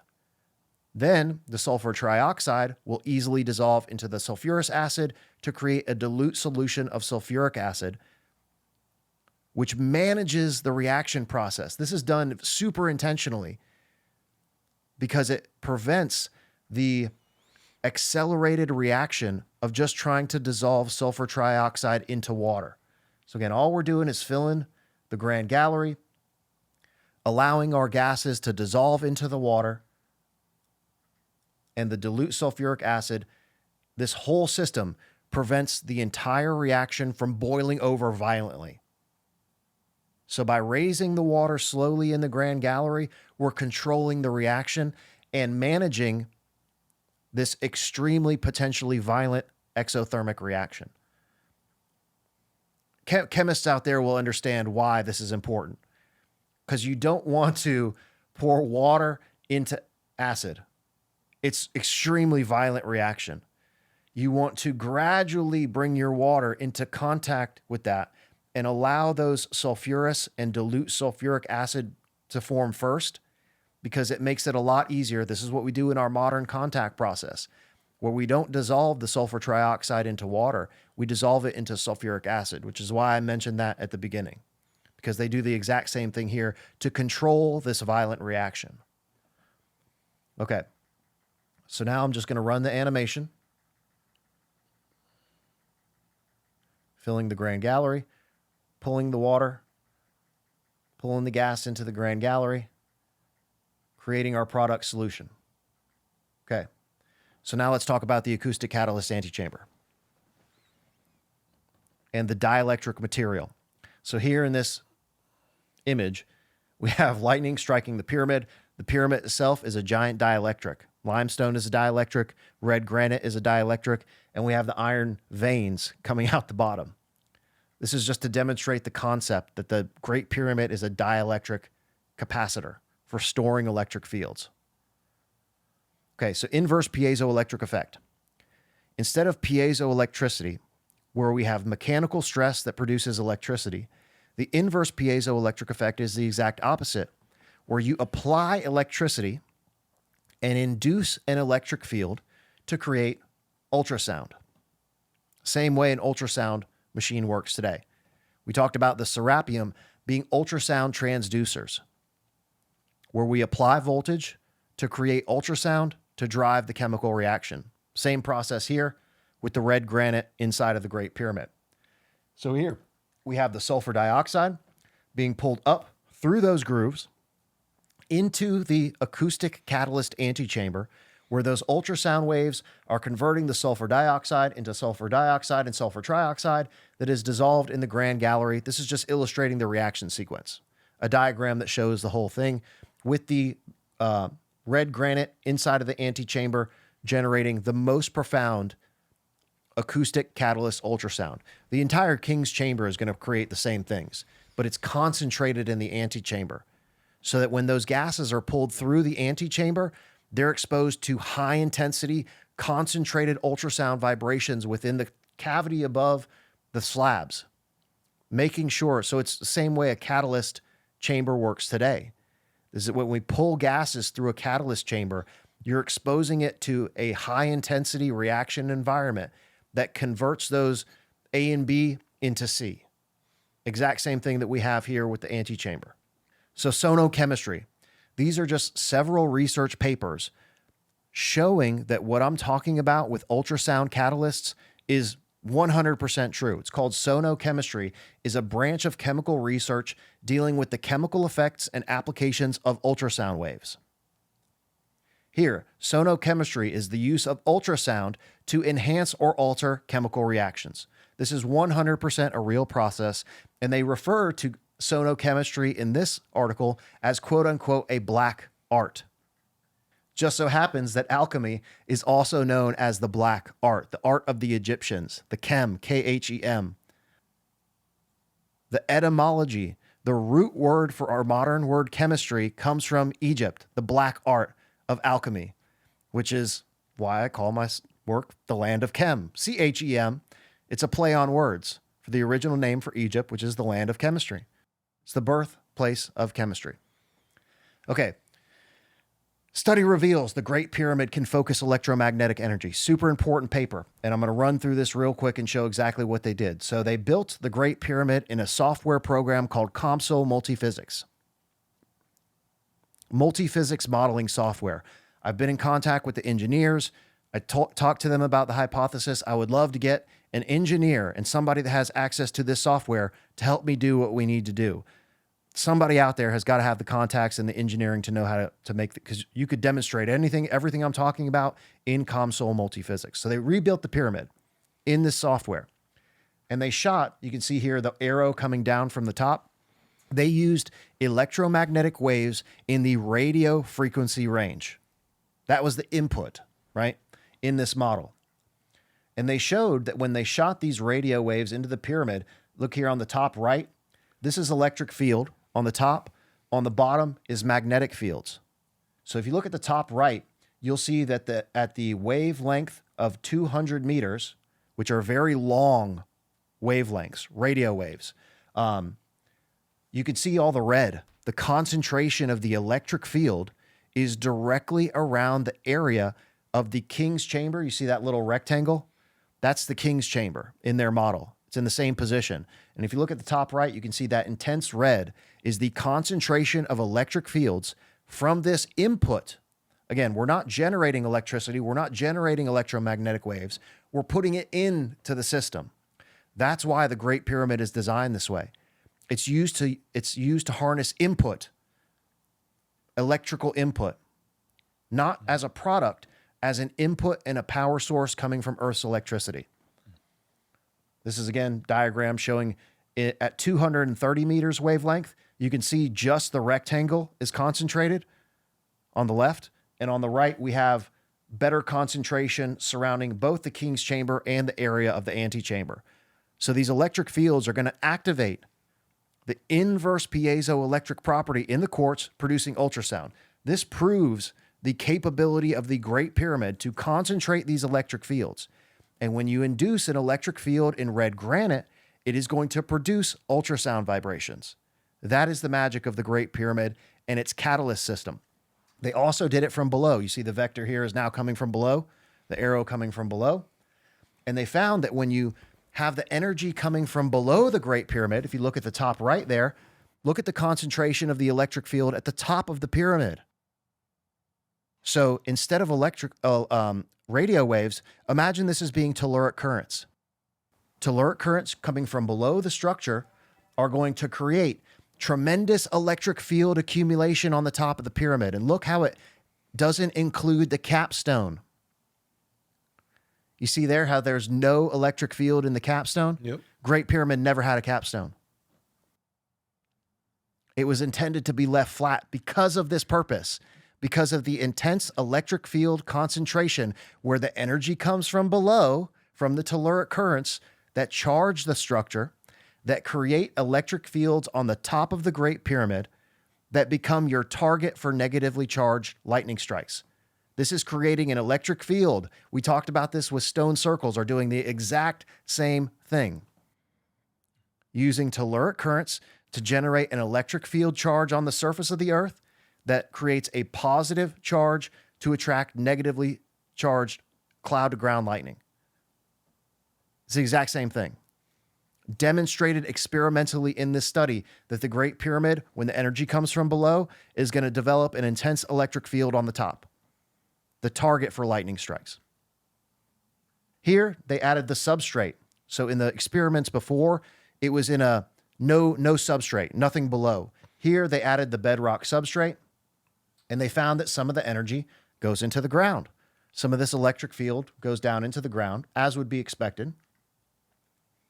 Again, here showing the concentration when the energy comes from below. And we could easily modify this. Again, here showing that positive charge accumulation at the top, which is a target for negatively charged lightning when the energy comes from below. Mm-hmm. This is exactly what we talked about with stone circles. Telluric current energy coming from below, charging the Great Pyramid, creating a positive charge on the top that is a target for negatively charged cloud-to-ground lightning. And we talked about how the Great Pyramid and the Giza Plateau are cumulonimbus thunderstorm generators. So we have the Saharan humid period, where there's more natural thunderstorms anyway. Lots of rain, lots of thunderstorms, lots of lightning. And we also have a system that can generate localized thunderstorms, with the landscape itself creating these cumulonimbus thunderstorms that provided the secondary power source, telluric currents and lightning, primary and secondary power sources. Same thing that we see here. There was no cap on the Great Pyramid. It's designed to be left flat to attract those negatively charged cloud-to-ground lightning strikes on top of the structure. Okay, so granite is a dielectric material too, limestone. So we have here, again, the activation of the dielectric material right around the areas where there is red granite.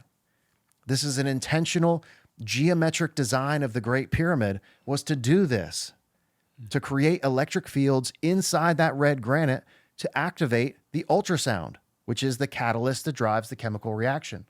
Again, inverse piezoelectric effect created by electric fields that convert that sulfur dioxide being pulled through the antechamber, converting it into sulfur trioxide. The reaction sequence illustrated here: sulfur dioxide being pulled through the antechamber, sulfur trioxide and sulfur dioxide in the grand gallery. We raise the water, and it creates the reaction that generates dilute sulfuric acid inside the grand gallery. And I'll show you here in just a minute that there is direct evidence of sulfuric acid inside both the Queen's Chamber and grand gallery. Here we talked about sulfurous acid being the intermediary. This is just the quick reaction between oxygen and the sulfur dioxide that's going to create sulfurous intermediary. Again, for anybody who's interested in the very technical reaction, the sulfur dioxide will first dissolve into water to create sulfurous acid. The sulfurous acid will then react with the sulfur trioxide and oxygen to generate sulfuric acid. Anybody who wants to know the technical chemical reactions. Acoustic cavitation, catalyzed oxidation. Everything driven by ultrasound. Okay, so we can modify this experiment. And I would love to get with the people who designed this experiment. Instead of input of radio waves, let's just use the same voltage, same amps and watts as telluric currents, and have that coming from below and see what happens. You could do this exact same experiment, change the input in COMSOL multiphysics, and it would show us exactly what would happen. We could also add the iron veins. into the model and see exactly what happens as those electric currents. Again, we talked about how natural resources like metal or mineral deposits facilitate the uptake of telluric currents. That's why the Great Pyramid is built right on top of these iron veins, because it facilitates the upward vector of these telluric currents being drawn into the structure. The exact same science that we saw at stone circles applies to the function of the Great Pyramid. So we could also change the vector from above. Instead of sending radio waves into the pyramid, as above, so below, we're going to change that into lightning and see what would happen inside the Great Pyramid in terms of electric field activation. And I guarantee you would get the most intense electric field activated, like way, way beyond what they're showing with radio waves, if you sent a bolt of lightning into the pyramid. And you would also be able to see what happens as that voltage gets distributed through the iron veins, which is exactly what happened to create these fulgurites that we've discovered all over the Giza Plateau. Because that high voltage hits the pyramid and immediately gets distributed into the ground through these iron veins, which look like Lichtenberg figures, which are the pattern that high voltage electricity takes as it moves through a dielectric medium, which is exactly what we have on the Giza Plateau. Okay, so again, we're going to run the animation here, bringing us up to speed. We've already done this part. We fill the Grand Gallery. Now, lightning, this bolt of lightning doesn't hit the top of the top of the King's Chamber. This just symbolically represents the electric field, right? So lightning is going to strike the top of the pyramid, sending that electric field instantaneously into the whole structure.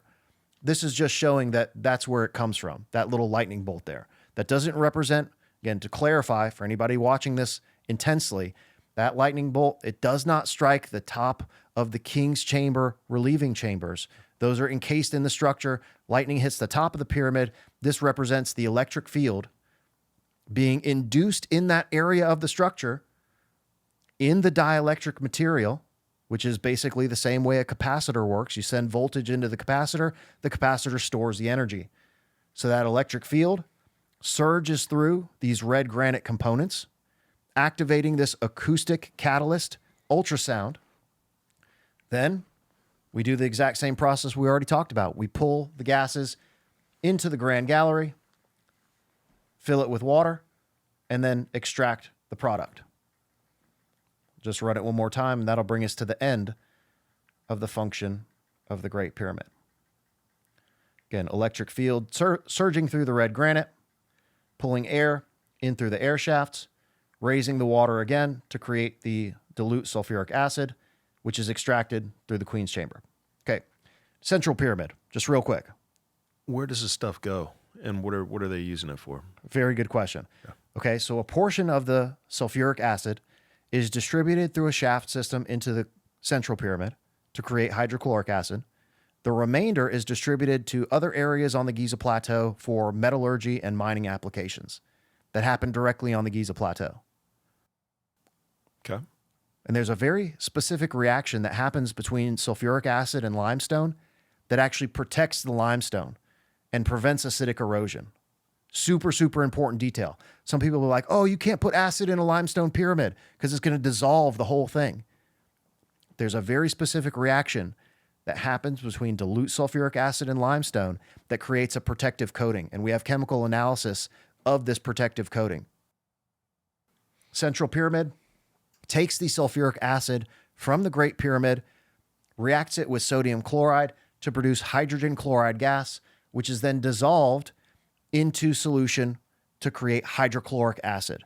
Is the sodium chloride something that they created somewhere? Or? It's just salt. Oh, okay. Yeah, salt. Sodium chloride is just salt. Yeah, yeah. So you could easily take brackish water, dissolve or evaporate the water to create salt. There's also natron deposits all over the place. Sodium chloride is table salt. So this, again, is showing the internal chambers of the Central Pyramid. All the hash mark areas are the areas that are excavated from the bedrock. As we were talking about with the SAR stuff, they cannot detect these chambers in 15 meters worth of bedrock. They don't show any of this. Their software technology is unable to detect the known chambers in 15 meters of bedrock. No, I heard. You know, like Yeah. it's a huge nail in the coffin. And that comes directly quoted from them. Okay, so applications from hydrochloric acid, you can create ferric chloride, which is used for water purification, pretty valuable. You can also react that hydrochloric acid with nitric acid for processing gold. Again, it's all about the gold, talking about the Anunnaki and stuff. A huge crux of what I believe the main reason for this is processing these metal ores and extracting gold. Okay. So again, I hate to, feed into that Anunnaki narrative, but there's a lot of connections between giant machines for mining and metallurgy that have direct applications. Again, ferrous sulfate from the passage chamber reactors like Newgrange. Once you dissolve your gold in aqua regia, hydrochloric acid and nitric acid, you got to be able to get it back out, right? Because you've purified it by dissolving it, and you drop the gold, you precipitate the gold using ferrous sulfate. You can also use urea. Okay, iron veins. We talked about the Giza iron veins, the fulgurites in the iron veins. And Dr. Robert Schoch is the only other person I've known that's bothered to pay attention to these things. And he talks about whether they're Lichtenberg figures and evidence of solar flares hitting the Giza Plateau, where this solar flare hit the Giza Plateau in ancient times and created these huge branching Lichtenberg patterns, because the veins do look like Lichtenberg patterns. And there's vitrification and melting of this material that is indicative of this extremely high voltage surging through the veins. His hypothesis is that they are from this solar flare hitting the Giza Plateau. He also proposes the idea. Okay, so this is from this, a book by Salim Hassan talking about ancient documentation on the Sphinx stela, talking about lightning striking the Giza Plateau. It stuck, at least documented by the ancient dynastic Egyptians. Lightning struck a sycamore grove that is located near Gebel Gibli, where the modern cemetery is on the Giza Plateau. And they also talk about lightning striking the Sphinx and possibly destroying part of the Sphinx. So there are ancient dynastic Egyptian documentations of lightning striking around the Giza Plateau. Comes from the Sphinx stela. Okay, so then he goes into the possibility that these are actually hydrothermal veins, the same thing I think. So is it lightning or hydrothermal mineralization? It's both, in my opinion. These things are not mutually exclusive. They can be both things. The hydrothermal mineral veins were a natural feature of the Giza Plateau, and the lightning, this high voltage, is what created the vitrification and the melting. Okay. Because it's going to do that as it surges through these iron deposits. Okay, so this just goes in, shows some of the samples that we've taken from my colleagues at the Acida Project. Here on the eastern side of the Central Pyramid, we find all of the rare earth elements like neodymium, all found in these quote-unquote boat pits adjacent to the Central Pyramid that I'm looking at here, and I'm inside one of the boat pits here where this iron vein thing is. This is all the concentration of rare earth elements that are found in these 4 boat pits. You can see lanthanum, cerium, praseodymium, neodymium, samarium, europium, gadolinium, terbium, dysprosium, holmium. Anyway, all of these rare earths are found in these deposits on the Giza Plateau. This is the same type of stuff we're mining for today. Rare earths like neodymium. Super, super important type 1 civilization activities. We would be mining the paper that I showed that if we were going to an extraterrestrial planet, we would mine rare earths. It talks about using sulfuric acid to mine rare earths on an extraterrestrial planet. That's why I wanted to kind of give you that preface to the conversation so we could kind of walk down that avenue a little bit. Yeah. Because I know that you were interested in that side of the discussion, whether this is human or extraterrestrial. There's evidence, in my opinion, on both sides. So you're on the fence? No, I just think it's fun. Yeah.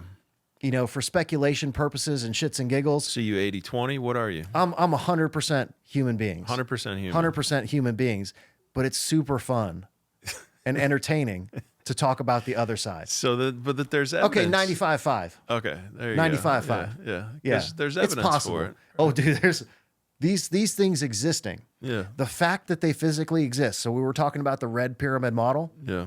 Building that was almost impossible.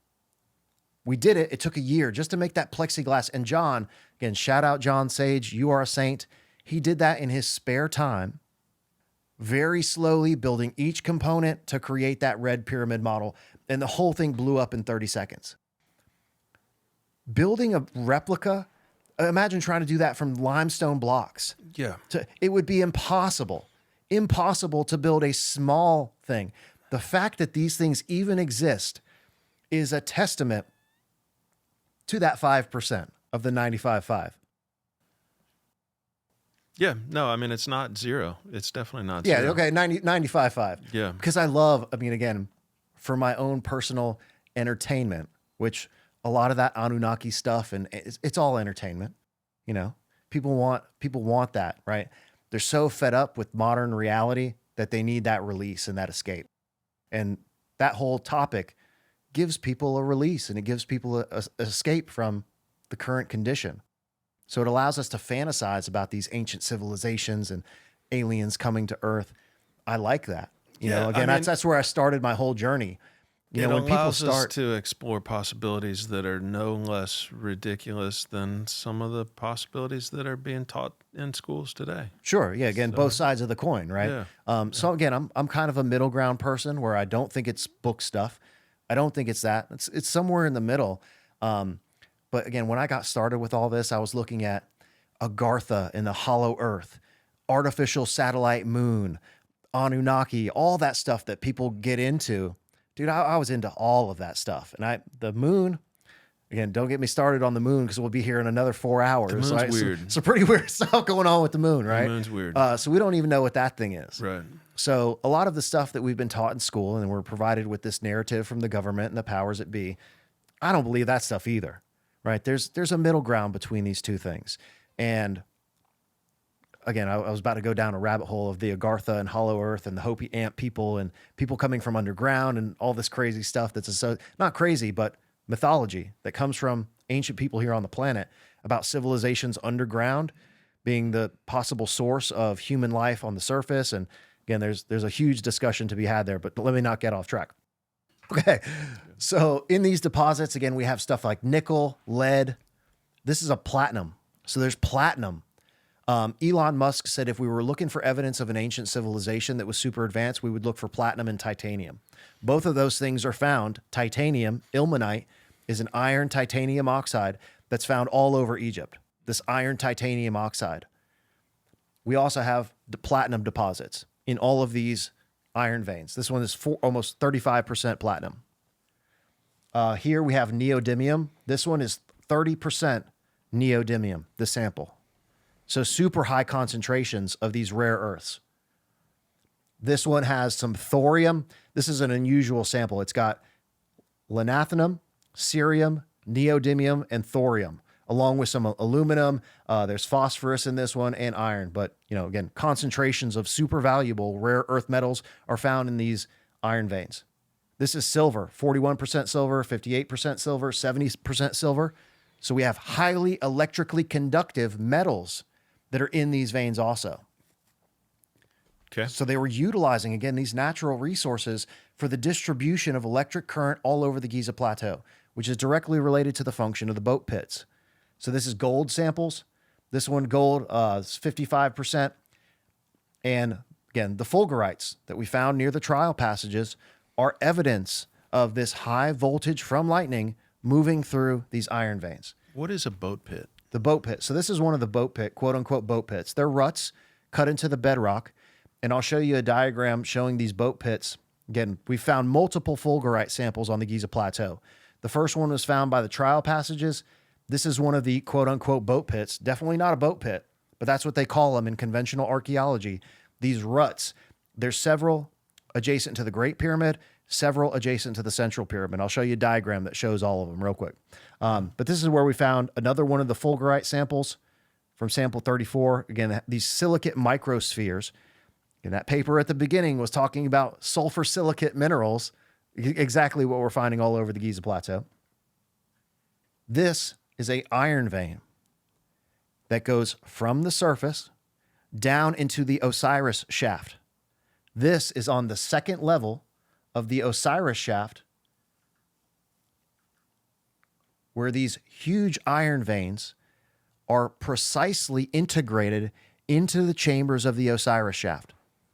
So the Osiris shaft was excavated from the bedrock with such precision and accuracy that it tapped directly into these iron veins. They knew exactly where they wanted it to go, and they knew that they wanted to connect the Osiris shaft system into these iron veins. This was not accidental. These iron veins go directly into the housings surrounding the containers on the second level of the Osiris shaft, because some of that voltage was getting sent through the iron veins down into the Osiris shaft, similar to the Serapeum, where these chambers were inducing ultrasound for the production of nanoparticles.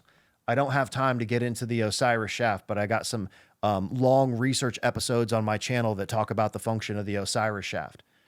Okay. But there was lightning going into the metal within the Osiris shaft for what purpose? Through the veins. Okay, Yeah. so remember these iron ore is a dielectric material. But when high voltage strikes a dielectric material, that voltage will take the path of least resistance and flow through these iron veins, because we found fulgurites in the iron veins, showing that that electric current is being distributed through those iron veins. Right. This is how a Lichtenberg figure forms. These dendritic branch-like patterns form when high voltage hits a dielectric material. It gets distributed in these branch vein-like patterns, which is why Dr. Robert Schoch thinks that these are Lichtenberg figures from high voltage plasma from the sun hitting the earth. Okay, so the veins are sending the electric current into the Osiris shaft to induce electric fields within those containers. Same thing as the Serapeum, where we're not necessarily using the current directly, we're inducing an electric field to create ultrasound. I could go into another hour on the Osiris shaft. No, my question was just like, why send it through? So they're sending it through to create ultrasound. To create metal nanoparticles. So when you dissolve the metals using these acids, you neutralize the solution with the product from the final pyramid. I've never talked about this publicly yet, but my hypothesis for the final pyramid is you're producing a base. You have two acids and a base because you want to neutralize the acidic solution at some point to stop the reaction. So then you have a solution containing all of these metal particles. You can use ultrasound to create metal nanoparticles. Also super important for all sorts of type 1 civilization applications, metal nanoparticles. Okay. It's a whole nother discussion talking about monoatomic gold. And you ever heard of monoatomic gold? I Or don't know. nanoparticle gold? Maybe.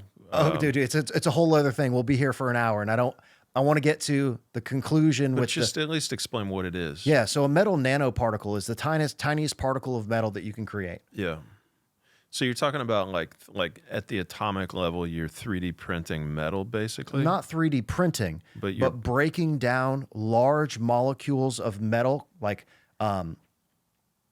conglomerate pieces of metal. So when you dissolve stuff into solution, for example, gold, it will be bound up in a gold molecule. You want to break those down into nanoparticles, the smallest particle that you can create. And you can do that using ultrasound. If you have a solution that contains metal particles, you can shoot ultrasound at that solution, and it's going to break down those particles into the smallest possible manifestation. And it's used for separating different metals. So we have all of these different metals on the Giza Plateau. Doing that allows for more effective separation of the metals.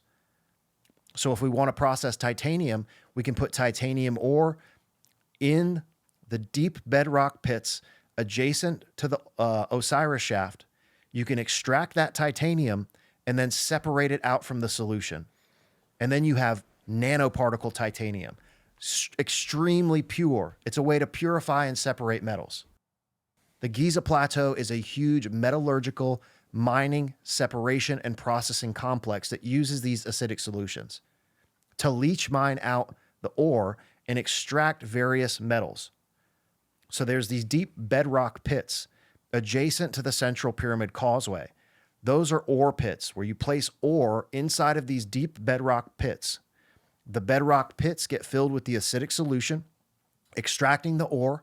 You then neutralize that solution, and the solution is introduced into the Osiris shaft. The ultrasound within the Osiris shaft breaks down those metal particles into nanoparticles that allows for high purity separation of these things. Again, this is type 1 civilization, exactly what we would do if we went to an alien world, extraterrestrial world. We would do the same thing. How could humans have come up with all of this? So this is, in my opinion, a legacy of possibly tens of thousands of years of human development. Human beings have been around for a lot longer than we give them credit, and human beings have been smart since day one, right? So we talked about at dinner how our modern civilization, think about how far we've come from the 1500s. In 525 years, we've come from the 1500s. Oh, I get it. Yeah. To on the verge of being a type 1, 0.73 on the Kardashev scale. We're almost there in 500 years. So imagine same human beings as you and I sitting right here, studying and learning from nature for thousands of years. We can make these same leaps. So the distance of time from stone circles to the Egyptian pyramids, in my opinion, is about 3,000 years. 3,000 years of human technological development got us there. Studying the forces of the planet, learning from systems like stone circles and passage chamber reactors like Newgrange, how we can optimize that technology and take it to the next stage. It took thousands of years. It didn't happen overnight. That's why I started the presentation with the development and the evolution of the technology. So we start by watching nature. Wow, lightning strikes over here near these stones on this hill, and it seems like this hill always gets a lot of thunderstorms and lightning. Well, what if we take that same configuration and we do some terrain engineering over here, and we're going to create our own thunderstorm hill, the White Horse Hills. It's a very simple, logical leap from watching nature to implementing it as technology. Yeah, and then sure. 3,000 years later, it's the knowledge of all of the chemical analysis and all of the stuff, you know. And we've made the same science. leap in 500 years. It's the building, the construction, the stoneworking. I mean, and that all can happen over thousands of years. Yeah, for sure. I'm with you. That's why I conceded and gave the 5%. Yeah. Because for sure, dude, there's some stuff that we just don't know. Right. I'm never going to sit here and claim that I have all the explanations either. Right. I've proposed hypotheses for a lot of the function of these things. That's why I don't get into the who, because it's such a conversation of speculation and we don't know who built these things. But do you get into how much do you get into the usage of the chemicals and the stuff that was being produced? Yeah. Like do you get into like okay, they needed this many kilograms of whatever because they were planting this much crops. They were doing, you know, are you taking it to real world application and saying this is what they were using this for from this pyramid? And yeah. So for example, the red pyramid, the ammonia, the volume that you can produce in one production cycle is the volume of the final chamber. Right? Yeah. Because we have gas and water in that final chamber. The whole thing is filled. So that's the amount of solution that you can produce in one go. Pressurized, I guess, right? Correct. Yeah, the whole system is under pressure, and temperature and pressure manipulation are required to drive the chemical reaction. But that's the volume that you can produce in one go. So imagine you run that for a season or half a year, or however long these things ran. Maybe it ran annually. It's possible that it ran annually with the implementation of these landscape features like lightning storm generators that perpetually created these lightning storms.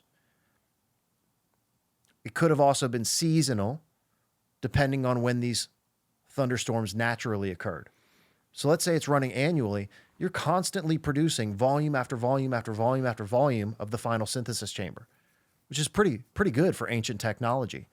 Again, this is another reason why I don't think it is extraterrestrial civilization, because today we drive these things 24/7.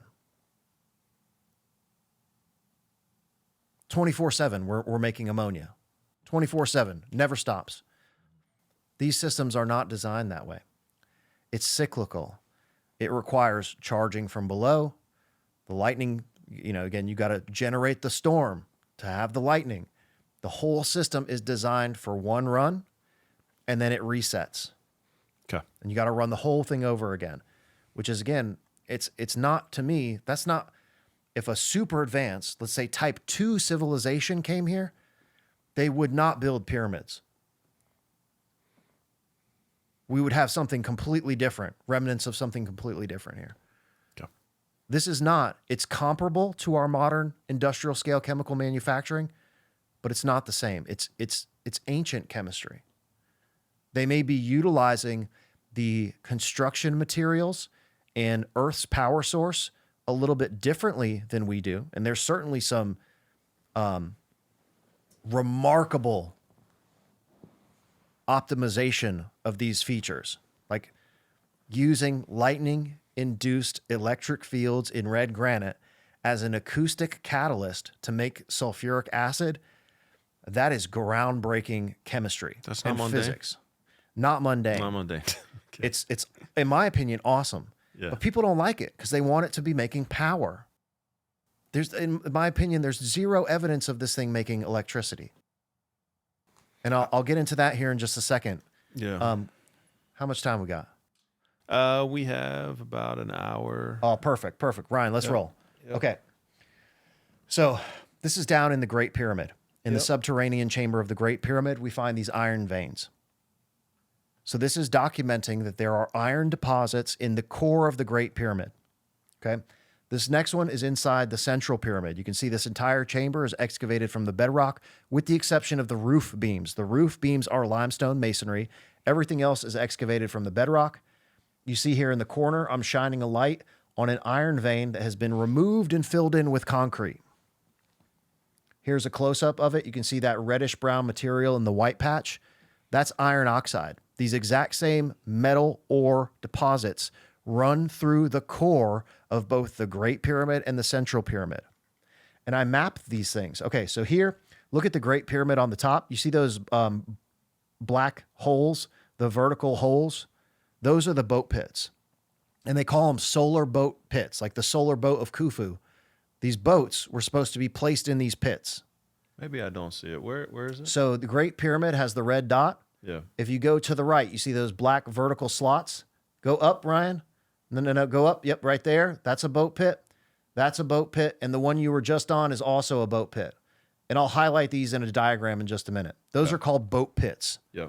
according to conventional dynastic Egypt rhetoric and archaeology. Yeah, I've heard They of found them. a solar boat in one of these things. Right. They found a boat buried in it. Ergo, all of these are boat pits. But as you just saw adjacent to the Central Pyramid, you ain't fitting a boat in there. It's not boat shaped. It's a rut in the ground. And I'll tell you exactly what those are now. Okay, so I mapped. Make that go away. Okay, so the iron veins start in the core of the pyramid. And they branch out into different features on the Giza Plateau. The iron veins go directly into the boat pits. They go below the black basalt floor of the Eastern Temple.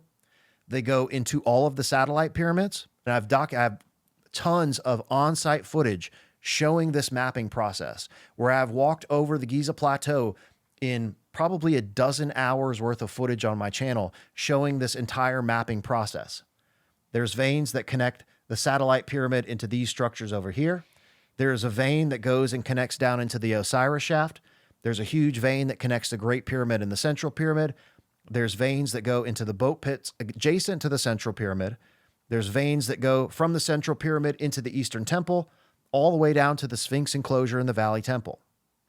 They're all over the place. covering the Giza Plateau. You cannot take 2 steps on the Giza Plateau without having an iron vein under your feet. Right. And I have documented evidence of this in multiple Sunday site visits on my channel. People love this stuff because I'm the only person that has gone through the effort of documenting these veins. There's also a vein that goes out to the south, and this is what these veins look like, where we found these fulgurites, evidence of high voltage lightning strikes, the electricity moving through these iron veins down in the Osiris shaft, bringing voltage from the surface down into the system. Okay, so here we have the boat pits highlighted in red and orange. There's 3 directly adjacent to the Great Pyramid, and there's 2 in between the satellite pyramids, and there's 1 on the south. The boat pits are circuit breakers. The boat pits were excavated into the bedrock to interrupt the iron veins. They are circuit breakers that control the allocation of voltage from the lightning strike being distributed into various components of the Giza Plateau system. Okay, so here we have the iron veins. Most of these just contain iron. But around the Great Pyramid, the samples that we've taken from inside of the boat pits around the Great Pyramid have sulfur. The samples that we've taken from around the Central Pyramid, here in these quote-unquote boat pits, have chlorides. So these are more of the silicate microspheres, and these are the iron ones with the rare earth elements, and these are the chlorides.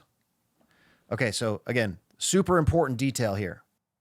The chemical analysis from inside of the boat pits of this iron material adjacent to the Great Pyramid, we have sulfur. Great Pyramid producing sulfuric acid. Central Pyramid producing hydrochloric acid. In the samples adjacent to the Central Pyramid, we have chlorides. This is direct evidence of a reaction between sulfuric acid and the iron veins that creates the sulfides near the Great Pyramid, and the reaction between hydrochloric acid and the iron veins that produces metal chlorides. Direct evidence of this hypothesis that the Great Pyramid was producing sulfuric acid and the Central Pyramid was producing hydrochloric acid, with both of those respective acids being put into these boat pits. So why would you do that?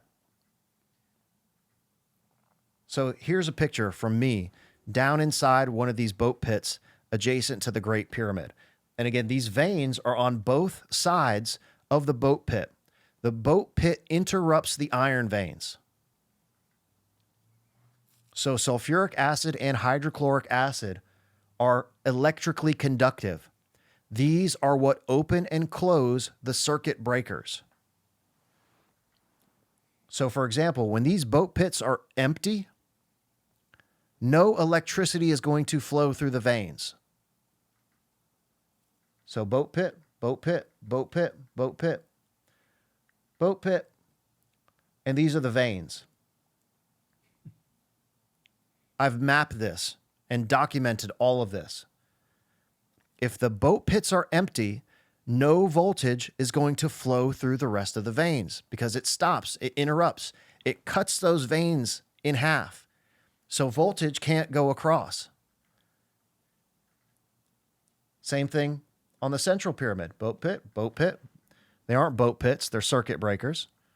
Here. And the iron veins. So when you say they're circuit breakers, I mean, physically, how does that work? How are they cutting the circuit? Yeah, with hydrochloric acid and sulfuric acid. Yeah. Yeah, which are both conductors of electricity. So you fill the pit with an electrically conductive solution. This electrically conductive solution created the sulfides that we got from the pit around the Great Pyramid, and the hydrochloric acid from the Central Pyramid created the chlorides that are in the pit around the Central Pyramid. This chemical analysis from these samples is literal proof that there was sulfuric acid in the pits around the Great Pyramid and hydrochloric acid in the pits around the Central Pyramid. These solutions are electrically conductive. So when the pits are empty, no electricity is going to flow. But When you fill them, see, so here's the voltage, right? Going into the pit, nothing's going to happen unless the pits are filled, which allows the voltage to be distributed. It completes the connection. It is a circuit breaker. Same thing you have today. When you turn your circuit breaker on, it allows the voltage to flow. So here, the boat pits are empty. Nothing happens, but there is no boat pit that allows the allocation of voltage down to the valley temple. This gets into a whole other discussion because you always want the voltage going to the valley temple. There's no interruption in the vein that goes down to the valley temple. This is also important. But again, if you put your hydrochloric acid into the boat pits, it's going to allow that voltage to get sent through the rest of the vein network. They're exactly what you have in your house. They're interruptions of this iron vein wiring network. So same thing that you have here, your power supply coming from lightning. You have your boat pits that send this voltage to different structures across the Giza Plateau. Boat pit circuit breakers. Okay, Queen's Chamber. All right. First and foremost, the shafts into the Queen's Chamber were never open to the inside of the chamber. They were found by Wayman Dixon in 1872, where they broke through approximately 5 inches, 3 to 5 inches of stone to expose these shafts. They were never open to the inside of the chamber. They were completely blocked with stone. If you went in there when this thing was brand new, you would not see these shafts. Archaeological fact. This is a nail in the coffin for the number one theory about the function of the Great Pyramid. Where hydrochloric acid was flowing through these things, it's impossible. They were sealed with stone. Nothing was flowing through those shafts. Okay. Yeah, the theory was that it seeped through the porousness of the limestone. It's impossible from a chemical reaction standpoint. Okay. When hydrochloric acid... We don't have to get into that one. But it's important. When hydrochloric acid meets limestone, it's going to create a chemical reaction that dissolves that limestone. There is no seeping when it comes to hydrochloric acid. It is going to react same way sulfuric acid does. And I'll show you from the chemical analysis data, there is conclusive proof that there was no reaction with any hydrochloric acid inside of these chambers. There is 0 calcium chloride discovered in the Queen's Chamber, which is what you would get between a reaction with hydrochloric acid and calcium carbonate limestone. You're saying that Chris Dunn's theory is not legitimate. These are scientific evidence nails in the coffin. There is no calcium chloride in the chemical analysis that he himself published in his own book. What are the pins for at the top of these shafts? I'll get to that in just a second. I have a hypothesis for that. Yeah, good. Yeah. Okay, so these are what the shafts look like. You can see that they had to break through the stone to open up these shafts. It wasn't percolating through anything. They were completely solid. And again, any acid is going to react with limestone. It's not going to percolate through. There's going to be a chemical reaction that would gradually completely dissolve away that limestone. Check. You said that already. Okay. Yeah, I just want to reiterate that point because it's super important to look at the actual known archaeological configuration. They had to break through these things. Yeah. It's less about arguing other people's theories and more, let's just get your whole theory out No, there. again, it's just important to differentiate this and establish the fact that these were sealed from the inside because it's also directly related to my hypothesis about the function of the Queen's Chamber, possible function of the Queen's Chamber. Okay, so you know about Gattenbrink's door, the exploration of the southern shaft. They drilled through that blocking stone and they found the copper prongs. The blocking stone that they drilled through is actually Tura limestone. It's not core masonry. The stone that they drilled through is Tura limestone, which has a much higher concentration of quartz than the core masonry. Very unusual feature for something that's hidden in a shaft and encased within the body of the pyramid. Again, the one that they drilled through that has the pins on it that's set up in the shaft. no, so the one that they drilled through to see the block with the pins in it. So here they had to drill through that first blocking stone to get through and see the space in there. Yeah. Yeah, the one with the pins. The one with the pins. Yeah. We're on the same page. Yeah. Yeah.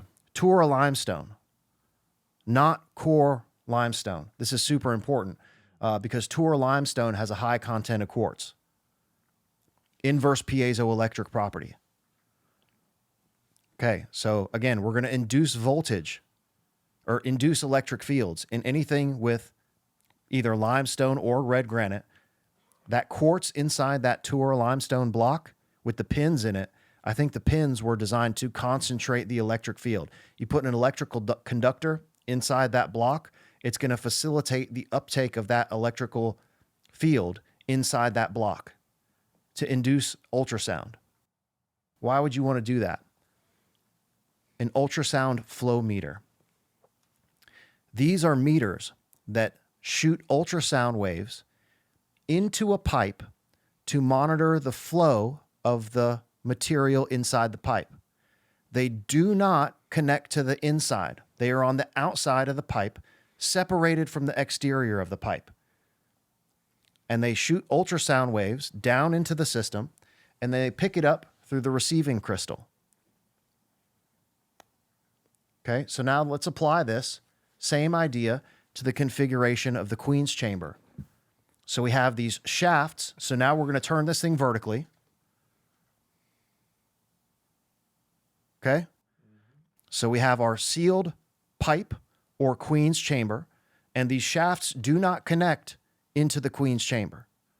But they do have an ultrasound transducer, this Tour limestone, that has high content quartz, and two electrical conductors, these prongs or copper metal whatevers, in that block. So what happens? So again, this is the configuration of the Queen's Chamber overlaid on this ultrasound meter. So what does it do? It controls the extraction process. So as the solution fills the Queen's Chamber and becomes acidic, you can monitor that and plan for the extraction process. So you know when the reaction is done. You're monitoring the level of the solution as it fills the chamber by sending ultrasound pulses through those shafts into the solution, and you pick it up on the receiving crystal. An ultrasonic flow meter. This is a rough hypothesis. Now, this is, of course, contingent on what you are going to find in the southern shaft. This is why I like making hypotheses, because we don't know what's in that one yet. The northern shaft. The northern shaft. Yeah. I have a feeling you're going to find another piece of stone in there. Once you look over that piece, there's going to be something in there that also has metal, which is your receiver. So that's my prediction. So when you go up through there, they're going to send the camera over that blocking stone. There's going to be some more metal in there. My prediction for that. It's not just going to be an empty space. There's going to be more metal prongs there. Metal prongs coming off of a block? Correct. Embedded into a block inside of that component. Yeah. Okay. So that's hypothesis number one. And for the purpose of what? Maintaining the field? So receiving the ultrasound. So the southern shaft is your transmitter for this flow meter that monitors the level and concentration of your product solution inside the extraction chamber. Queen's Chamber is the extraction chamber. So by sending ultrasound vibrations that are calibrated, you can tell when that solution has reached the appropriate concentration for extraction. It's a way to monitor the development of the product solution and time the extraction process. But you have to have a receiver. If this isn't true, there won't be any metal material in the northern one. And then I would propose, so it's a remnant from the construction process. So those are kind of my two hypotheses. And the same will be true of the big void. And I'll talk about so I would say 60% chance you're going to find metal. When they look over that block in the northern shaft, they're going to see some other metal components embedded in a block back there. That would be evidence for this ultrasound flow meter. If it doesn't have any metal and it's just an empty space, that would mean these are most likely, obviously, not ultrasound flow meters. This is a speculative hypothesis, just for fun, for what these things may be. But it's all contingent on what we discover in the northern shaft. So prediction, about 60-40. Cool. I think there's going to be some metal in there. It may also just be an empty space, which would leave the hypothesis that they're remnants from the construction process, which is why they found those metal tools in there. Okay, calcium sulfate. This is from Chris Dunn's book, saying he published this. They did a chemical analysis of the salt material that was discovered in the Queen's Chamber. It was a mixture of calcium carbonate, sodium chloride, and calcium sulfate. There is no calcium chloride. We have sodium chloride, but no calcium chloride. If there was hydrochloric acid in that system, it would react with the calcium carbonate limestone to produce calcium chloride. Zero calcium chloride discovered. What did they find? Calcium sulfate. Calcium sulfate is a direct result. That salt is a direct result of the reaction between calcium carbonate limestone and sulfuric acid.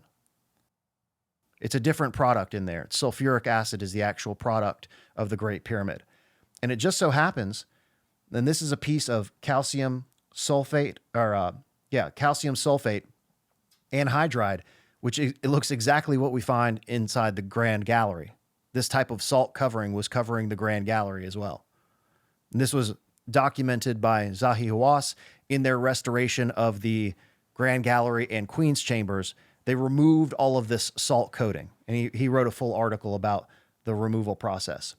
So why is this important?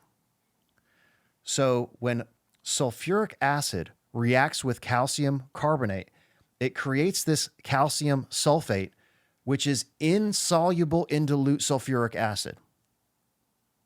So a reaction occurs between the dilute sulfuric acid and the limestone chamber walls, creating a salt layer of calcium sulfate. They found calcium sulfate inside the Queen's Chamber. This layer of salt is insoluble in dilute sulfuric acid, so it stops the reaction. It is a self-creating, self-sustaining, and self-repairing chemically resistant coating compound. So when the product reacts with the limestone, it creates a protective barrier, the calcium sulfate. The calcium sulfate salt was proven to be in there from this chemical analysis. Direct evidence of the reaction of dilute sulfuric acid with the walls. And if you look around the Queen's Chamber, you'll see all these small pit holes that are covered up with modern concrete. They're little tiny pit holes of various sizes and shapes. So if that compound, that calcium sulfate salt, chipped off, what would happen? The sulfuric acid would continue to react with the limestone, creating a little pit hole until the calcium sulfate developed again, which stopped the reaction, which is why there's little pit holes all over the Queen's Chamber. Okay. So self-creating, self-sustaining, self-repairing, chemically resistant calcium sulfate coating inside of the Queen's Chamber and the Grand Gallery. They found this salt, calcium sulfate salt, covering all of this. So again, ultrasound flow meter, 60-40 prediction. If we find some metal prongs somewhere in that northern shaft, it corroborates the hypothesis about the transmitter coming from the southern shaft and the receiver coming from the northern shaft. But it may also be, again, about 60-40. 60% we find some metal, or you guys find some metal. 40% it's empty. Then it could possibly be just a remnant from the construction process, not necessarily a functional component, because again, those shafts were never open to the inside of the chamber. This process is not a requirement to make my hypothesis work. This flow meter, not required. It would be an additional technological component, but not mandatory to make the process run. Okay, the big void. Yeah. We talked about the heat exchanger, right? So there's an extremely exothermic chemical reaction happening in the Grand Gallery. In our modern chemical engineering system, we would have a heat exchanger located above this reaction chamber that was utilized to remove some of that heat. Because you want the temperature within these limestone reaction chambers to be below 800 degrees Celsius. We talked about this in regard to the Goldilocks zone of the reactions inside the Red Pyramid, how they're about 500 degrees Celsius. Because at 800 degrees C, you're going to start to degrade the quality of the limestone. Heat will degrade limestone and create calcium oxide. It's called creating a quicklime. That's how they make lime for concrete making. You heat calcium carbonate above 800 degrees. You don't want that. That would be bad news, which is why I think there is so much destruction inside the primary reaction of the bent pyramid. We didn't get a chance to go in there, but there's erosion all inside the primary reaction chamber of the bent pyramid, which is indicative that something went catastrophically wrong with that reaction. And the temperature went above 800 degrees Celsius, which explains all of the erosion inside the primary chamber of the bent pyramid. So you want to keep the temperature low. So we use heat exchangers. The big void is in the exact location that you would want a heat exchanger, located above the reaction chamber where this exothermic reaction is occurring. So we have this big void. Again, this exothermic reaction. This is just heat exchangers, demonstrations of modern heat exchangers. The big void, which is said to be about the same size of the Grand Gallery, located directly above the Grand Gallery, is in the exact position for a heat exchanger. All you have to do, so this is our exothermic reaction generating sulfuric acid. That heat energy is getting dissipated into the heat exchanger that's filled with water. That's it. It's going to be a water-filled chamber, nothing in there. Just a heat exchanger. The water is helping to dissipate some of that heat. And then that hot water is either removed as steam. So there's possibly an outlet at the top of this void. Again, I'm going to make some predictions here. Or you're removing the hot water as just hot water out through the bottom. Heat exchanger. Super important in modern chemical engineering. And it would make a lot of sense that the Great Pyramid had one of these. Again, it's not mandatory for the process to occur, but it would be a good idea. What shape would it be in? Doesn't matter. So it was the same configuration as the Grand Gallery. Same. That's why I've drawn it here. It would be a similar shape. So, however, I don't think it's... Let me make some predictions now. Okay. So in terms of the architecture, the Grand Gallery is the only chamber within any Egyptian pyramid that's at an angle.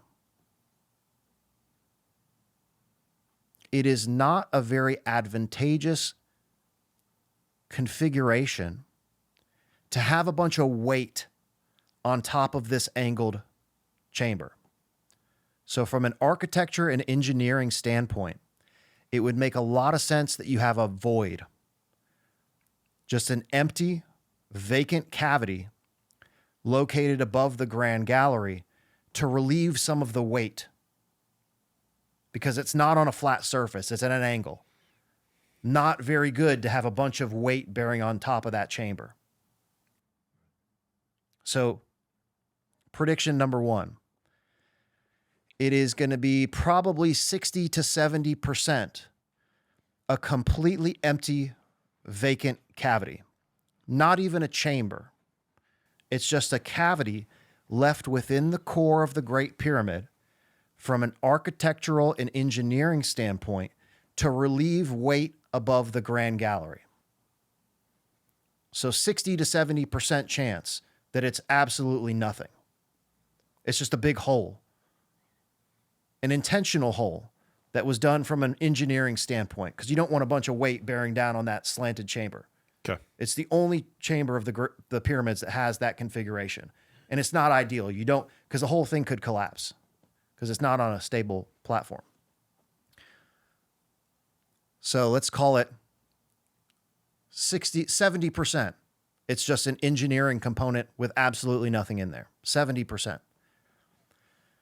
29.99999% heat exchanger, which will be an actual chamber that's just empty with either this shaft coming from above, as I showed in the diagram. So a chamber with a configuration very similar, basically a copy of the Grand Gallery, located right above it, that would have just been filled with water, but a physical chamber, not a vacant space. An actual manufactured limestone chamber with either a shaft coming from the top to remove the heat energy through steam, or there's going to be a shaft coming from below where that hot water within the heat exchanger, because we use the same thing, we pump water into heat exchangers, the water absorbs the heat and you drain it out. Okay, so 70% empty cavity, 29.9999999% heat exchanger, 0.0000001% anything related to Khufu. Those are my predictions for both the Queen's Chamber shaft investigation, which would corroborate this speculative hypothesis about the ultrasound flow meter in those shafts, and also the Great Void exploration. Some good percentages. I think it's mostly in just an empty cavity. 70% chance. Because you don't need this. It would be helpful. And if it is that, it's just going to be a replica chamber of the Grand Gallery located. It may just be a rectangle. Just a chamber that would have been filled with water. Shaft coming out the top or shaft coming out the bottom. And then 0.0000001% chance Khufu burial. Very good. Very good. So that sums it up. Yeah, very cool. The function Very of the cool. Great Pyramid, the integration of the Queen's Chamber shafts, some predictions about what you're going to find in there, and also a little discussion about the function of the Big Void. Nobody's ever proposed, well, as with most of my stuff, nobody's ever attempted to tackle any of this stuff. And I like to make speculative hypotheses because we don't know anything about this chamber, but I think it's important to always push the envelope and to try new stuff. Because in the process of either verifying or falsifying any new hypothesis, we're going to get closer to the truth. And I've said this from day one about my work, is that in the process of evaluating this, we're going to find a lot of stuff that's true, that is verifiable when it comes to this ancient technology. There may be some details here and there that I have wrong. But in the process of finding out what those details are, we're going to get closer to what is right and closer to the truth, which is why I think it's important to do exactly what you said. Is I'm the first person to put my reputation and my neck on the line to throw out some new hypotheses. It's a risky thing to do that because, again, you're subject to the scrutiny of all the community. But it's important for people to have courage and do this. Because if we don't, we're never going to move forward. We're never going to push the envelope. We'll never get closer to the truth unless people step up and propose new hypotheses that are not going along the party lines. We need to try different things. We need to look at different avenues. Because again, in the process of evaluating all of these different ideas, we're going to extract some nuggets of truth. And that's how we get to the answer and the resolution of the whole mystery of ancient technology on the planet. Is by new. Yep. Good stuff, man. Longest podcast ever recorded in the history of podcasts. In the history of podcasts. Yeah, no doubt about it. Yeah. It was. Yeah. This is awesome. Yeah. Awesome. Awesome. Yeah, Yeah. I'm glad that we had the chance to do this. And man. to anybody that watched to the end, this was it, man. This was the grand finale. And this is why I wanted to go down that road of what we would do if we were going to extraterrestrial lands. Because, again, believe what you will. I'm not here to tell you who. All I do is talk about how and what was happening on the inside. And it's up for the community at large to have that discussion. But it's super fun. Yeah, no Yeah. doubt, no doubt. And there's a lot of evidence that it's maybe them, not us. Right. Yeah, I guess one question that I didn't ask you was in terms of the walls in South America and some of the construction that we see down there Yeah. and just across the world. I mean, you're thinking that this is that was built at the same time as the pyramids and these other structures. Yeah. So again, that kind of goes back to this Neolithic period around the end of the last ice age. They were building very, very well fortified structures around the planet because they just went through the cataclysm. So we got to make better stuff that's going to be able to survive, which I think is why you see stuff in Machu Picchu, you know, super high in the mountains. It's a refuge. So that if that flood ever comes again, we go up in the mountains, we hide in the fortress that's made of these super fortified walls, and we're safe. We'll be able to survive the flood. It may have even built by the predecessors of the flood. So we kind of know it's coming. You know, there's this mythology of people knowing it's coming. Let's build this stuff up in the mountains so that we can survive. And when the flood waters recede, then we can go back. Same thing as like Kuyu, these underground cities. Right. They went underground to save themselves and to hide from the repercussions of this massive catastrophe. So again, that's why I think it's more of a human survival, an instinct, an intrinsic desire to do absolutely everything you can to help future generations survive. That's really, to me, the driver of ancient technology is we got to make sure that our children survive and their children's children's children survive. So what do? We build stuff that's going to last forever. It's going to be able to provide all the resources that are necessary to help ensure that humans as a species survive. Regardless of catastrophe, we're going to build things that can survive that, i.e. the Egyptian pyramids, which are here now and probably will always be here. No matter what happens on this planet, those things will still be standing. Our buildings will be long gone, but those pyramids are still going to be there. Unless we bomb them or something. So let's hope that doesn't happen. Yeah. What do we miss? Anything? Dude, I can't think of anything. We covered so much here. Agreed. And again, I want to thank you so much for your patience. I know that first recording was a long haul, and you gave me the opportunity to present all of the evidence that supports these various hypotheses, because I've covered a lot of stuff. And again, I think this is why most people don't even bother to do that, because it's such an overwhelming task to even try to tackle on that. They focus on one structure. And people could spend their whole lives focusing on one thing, but then you miss the forest from the tree. Right. So that was kind of my desire, was to not focus on, because I started with the Red Pyramid. And by reverse engineering the Red Pyramid, I then applied all of that to all the rest of the structures, and everything started to fall into place. And then we went to Avebury. You know, I proposed to my wife at Stonehenge, and we did this research expedition across the UK and Ireland. And I remember my first trip in 2017 to Egypt, seeing the Great Pyramid, starting to develop this vague hypothesis about industrial scale chemical manufacturing. I was like, dude, these things are getting struck by lightning.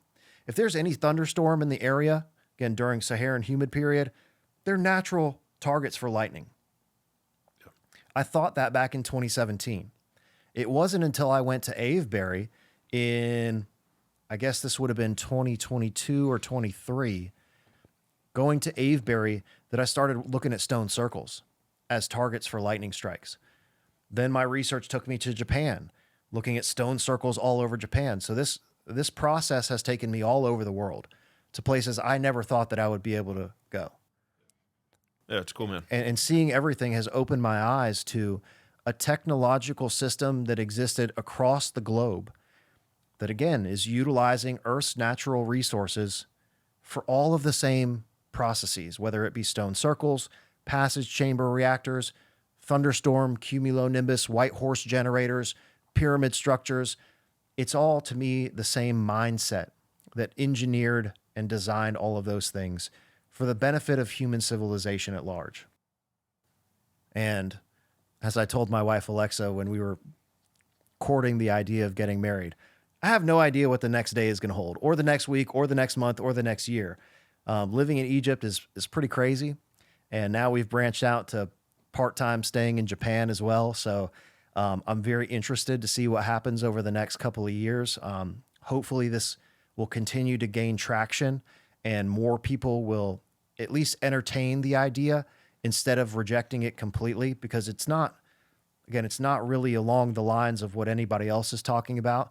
But I think that's probably the best thing that could happen for this pursuit of a resolution of figuring out what this ancient technology really was and maybe who built it. Yep. Good stuff, man. Good stuff. Well, this will be a memorable episode. Specifically, I mean, definitely the length, if nothing else. Good, yeah. Yeah, it's my first episode with a goatee, so it looks good on you. Yeah. I like it. I grew it during this episode, actually. Yeah. Fantastic. Yeah. You can see us both aging as the hours progressed. I shaved right before we came on. Yeah. And then here we are. But that's good. Again, I take that as a compliment. That my work can endure longer than anyone else ever has, and as long as it's taken for you to grow that goatee. Love it. Perfect. Love it. Well, good stuff, man. How else can people follow you? All right, yeah. So quick plug. Again, I said at the beginning that I wouldn't mention my book during the entire thing, and I haven't, not once, except at the very beginning. So again, my name, Geoffrey Drumm. I'm the author of a book called The Land of Chem, an initiation into ancient chemistry through the degrees of the Egyptian pyramids.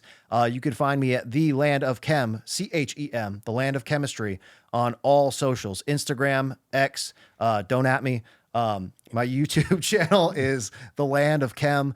I have 400 episodes, including an extensive series called Sunday Site Visits, where I go out to all these ancient sites across the planet and show physical evidence of everything that I've talked about today. Everybody loves the boat pit series and the iron veins and the mapping of that. I have a huge playlist that describes the function of each structure. If you want to dive into the step pyramid and the bent pyramid specifically, we didn't cover that super in depth, but if you want to watch the bent pyramid playlist, again, The Land of Chem.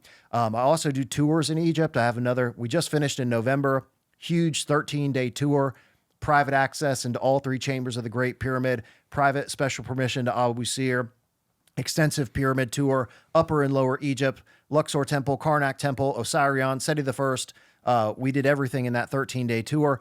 I'm also hosting another tour in late next year, 2026. So if you want to be part of a Land of Chem tour, email me with the subject line 2026 Egypt Tour. If your email heading does not have 2026 Egypt Tour, I probably will not get it. So make sure you put that subject line in, 2026 Egypt Tour, to contact at thelandofchem.com. Landofchem.com, you can get a copy of the book.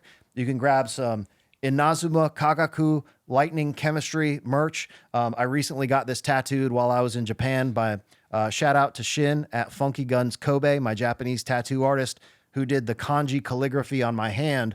And I loved it so much that I figured I'd make a t-shirt out of it so I can wear my tattoo on my shirt also. So merch, books, landofchem.com, YouTube channel, The Land of Chem. Good stuff, man. That's Good a wrap, stuff. dude. Yeah, awesome. Yeah. Awesome. Yeah, Awesome. well, you mentioned that it's difficult to change the narrative, and that, like changing over the way that we view the pyramids and how we view them as tombs is going to be very, very difficult to change. But it's going to take somebody with your type of energy and personality to do that, because obviously it's going to take a lot of passion. It's going to take somebody who's very who's set for the long term, for the mission, and you seem like that guy who has the possibility of really opening some minds on this particular theory. So keep it up. I really appreciate that. Yeah. It means a lot coming from somebody as objective as you, and who has entertained as many guests on this podcast, because you really do an exceptional job of giving people an opportunity and a platform to express different ideas without objective opinion. You know, you're very, very genuine, you're open, you're honest, you're accepting of different ideas, and you never criticize or give any personal opinion about one side or the other. It's really up to, again, the community at large are the people who make the decisions about what they believe and what they don't. Right. So as, again, somebody who has that experience, who's heard it all at this point from all of the major players, to get that type of compliment means a lot. And the same thing came from people like all of the scientists and academics who have written papers in support of my work. Alexandre, shout out. I'm sorry if I butchered your last name. Andy Hall, again, a qualified individual who had a career developing this type of technology, building it, designing it, writing a huge article, creating that video on the Thunderbolts channel, extolling the virtues of my work. That's where it really, really hits home, where there's a nugget of viability in this. There is some truth in all of this stuff that we've talked about today. And again, at the end of the day, proven or disproven, the work that I have laid forward as my entire body of work is going to help push the conversation further. And it's going to get us closer to whatever that answer is that we're all looking for. We got to all continue to push the envelope and try new things. Yep. So It's been a wild ride. Yep. Yeah. Love it, man. Well, that's Appreciate it. Good stuff. Great conversation. Thank Really you. appreciate it. Thank you. Enjoy getting to know you. And we'll wrap with that. Sounds good. All right. Very cool, man.